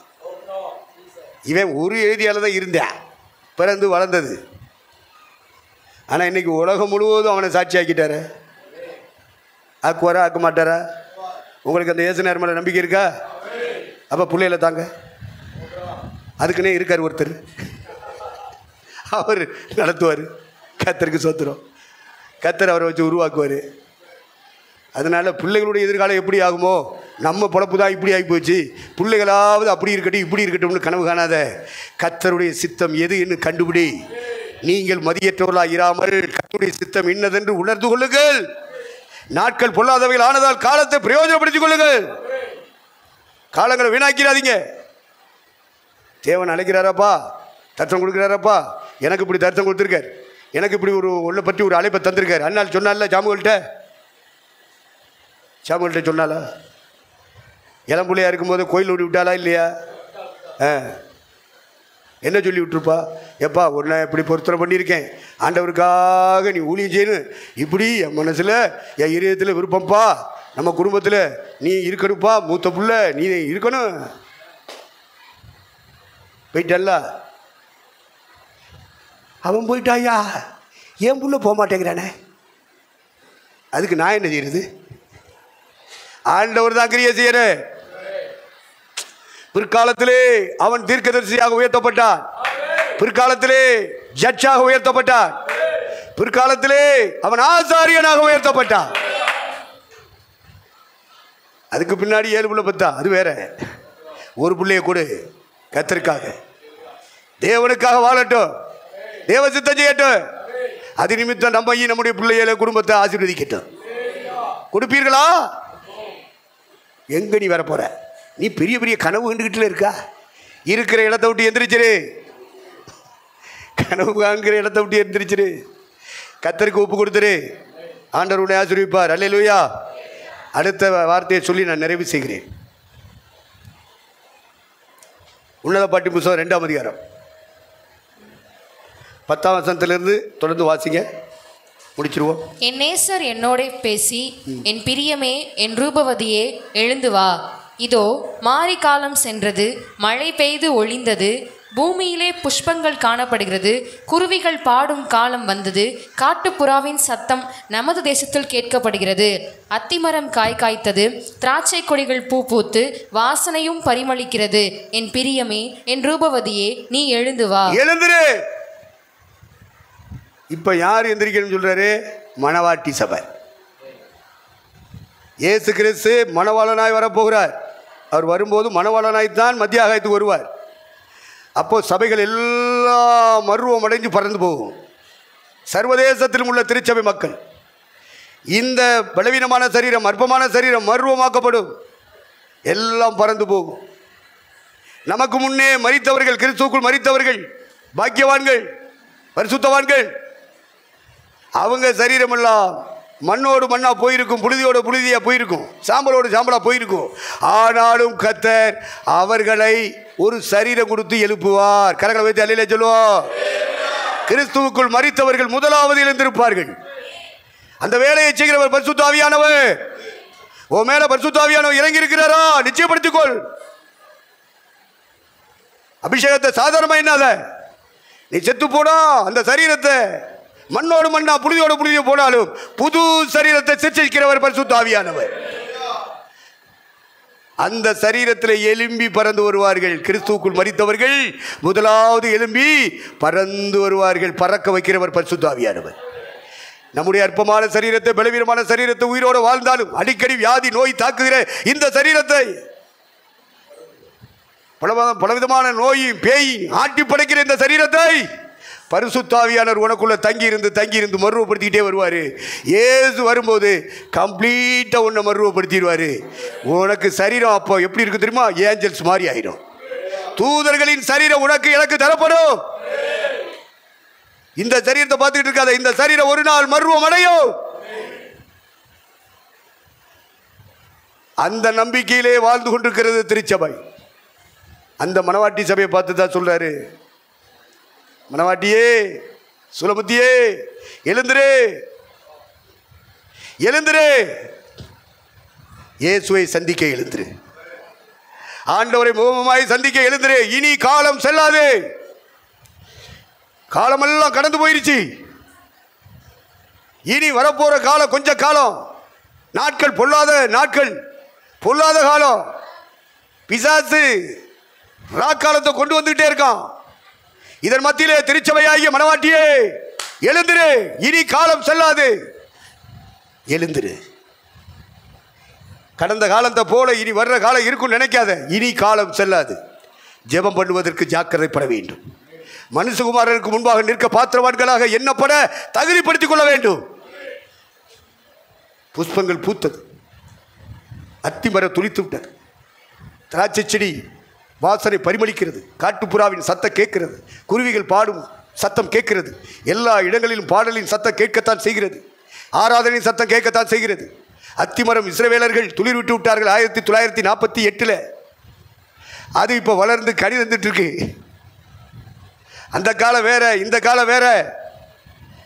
நாட்கள் எவ்வளவாய் சமீபித்து வருகிறதை காண்பீர்களோ அவ்வளவாய் ஒருவருக்கொருவர் புத்தி சொல்லுங்கள். காலம் போயிருச்சு, இனி காலம் செல்லாது. இனி ஜெபம் பண்ணி நம்முடைய ஆவி ஆத்தும சரீரத்தை பரிசுத்தப்படுத்துகிற காலம் இந்த காலம். நீங்களும் நானும் அதில் ஒப்பு கொடுத்து போகணும். பாருங்க, எல்லா இடத்துலையும் ஆராதனை சத்தம் கேட்க ஆரம்பிச்சிருச்சு. சுதந்திர நாடாய் பரிமளித்து விட்டது இஸ்ரேல் நாடு. நமக்கு 1947 சுதந்திரம், அவங்களுக்கு 1948.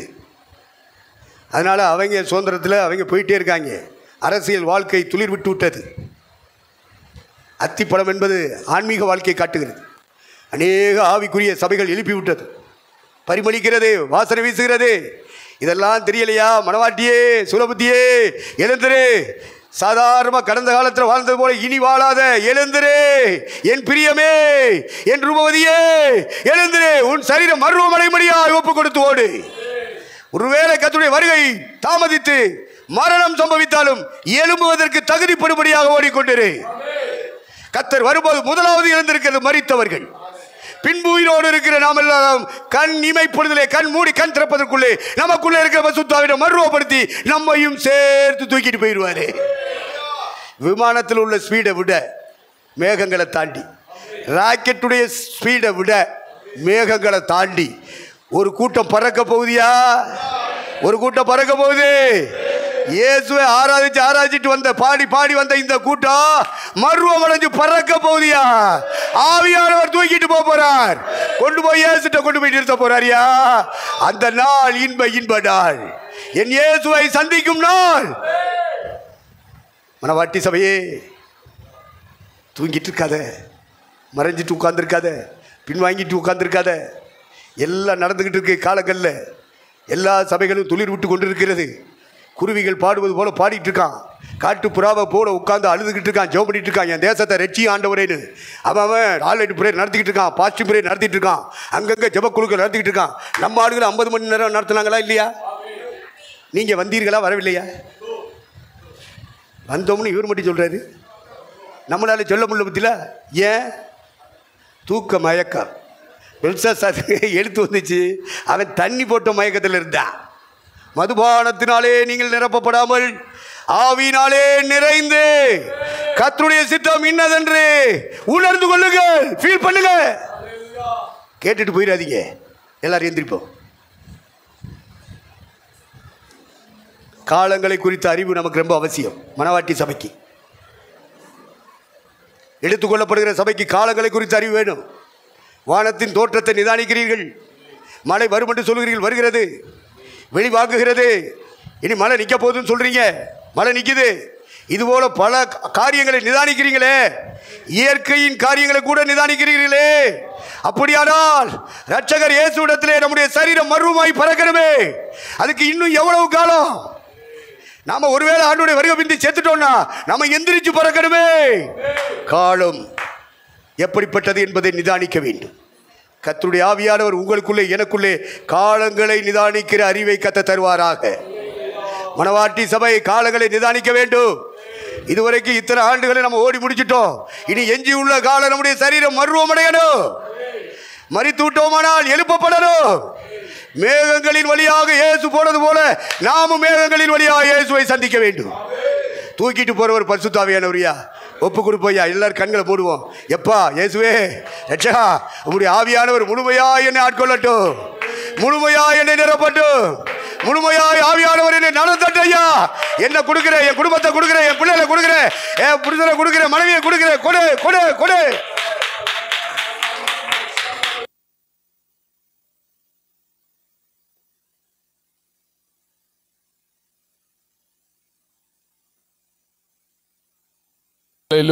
நன்றி ஆண்டவரே, நன்றி ஆண்டவரே. மன்னனேசு வருகிறான், நீ மகிழ்ந்து பாடிடு. மணவாளன் வருகிறான், நீ ஆயத்தப்படு. மன்னனேசு வருகிறான், நீ மகிழ்ந்து பாடிடு.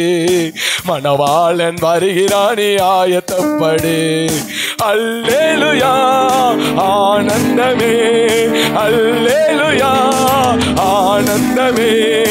ஆடி பாடி நடனமாடி ஆனந்தித்தே, ஆடி பாடி நடனமாடி ஆனந்தித்தே. மன்னனேசு வருகிறான், நீ மகிழ்ந்து பாடிடு. மணவாளன் வருகிறான், நீ ஆயத்தப்படு. மன்னனேசு வருகிறான், நீ மகிழ்ந்து பாடிடு. மணவாளன் வருகிறான், ஆயத்தப்படு. மகிமையானவர், மறுரூபமானவர், இச்சைப்பழம் அவர் கிண்ணற தோட்டம். மகிமையானவர், மறுரூபமானவர், கிச்சிலிப்பழம் அவர் கிண்ணற தோட்டம்.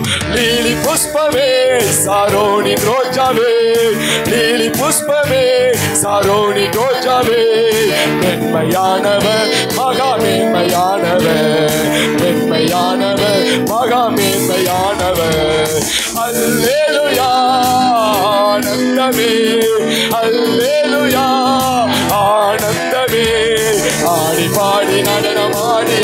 ஆனந்தித்தினே ஆடி பாடி நடனமாடி ஆனந்தித்தினே மன்னன் இயேசு வருகிறார் நீ மகிழ்ந்து பாடினே மணவாளன் வருகிறானே ஆமென் மன்னன் இயேசு வருகிறார் நீ மகிழ்ந்து பாடினே மணவாளன் வருகிறார் நீ ஆயத்தப்படு பொத்தள வீடு அது பொற்பரன் வீடு பழுகு கற்களும் அங்கு பளிச்சிடுதே பொத்தள வீடு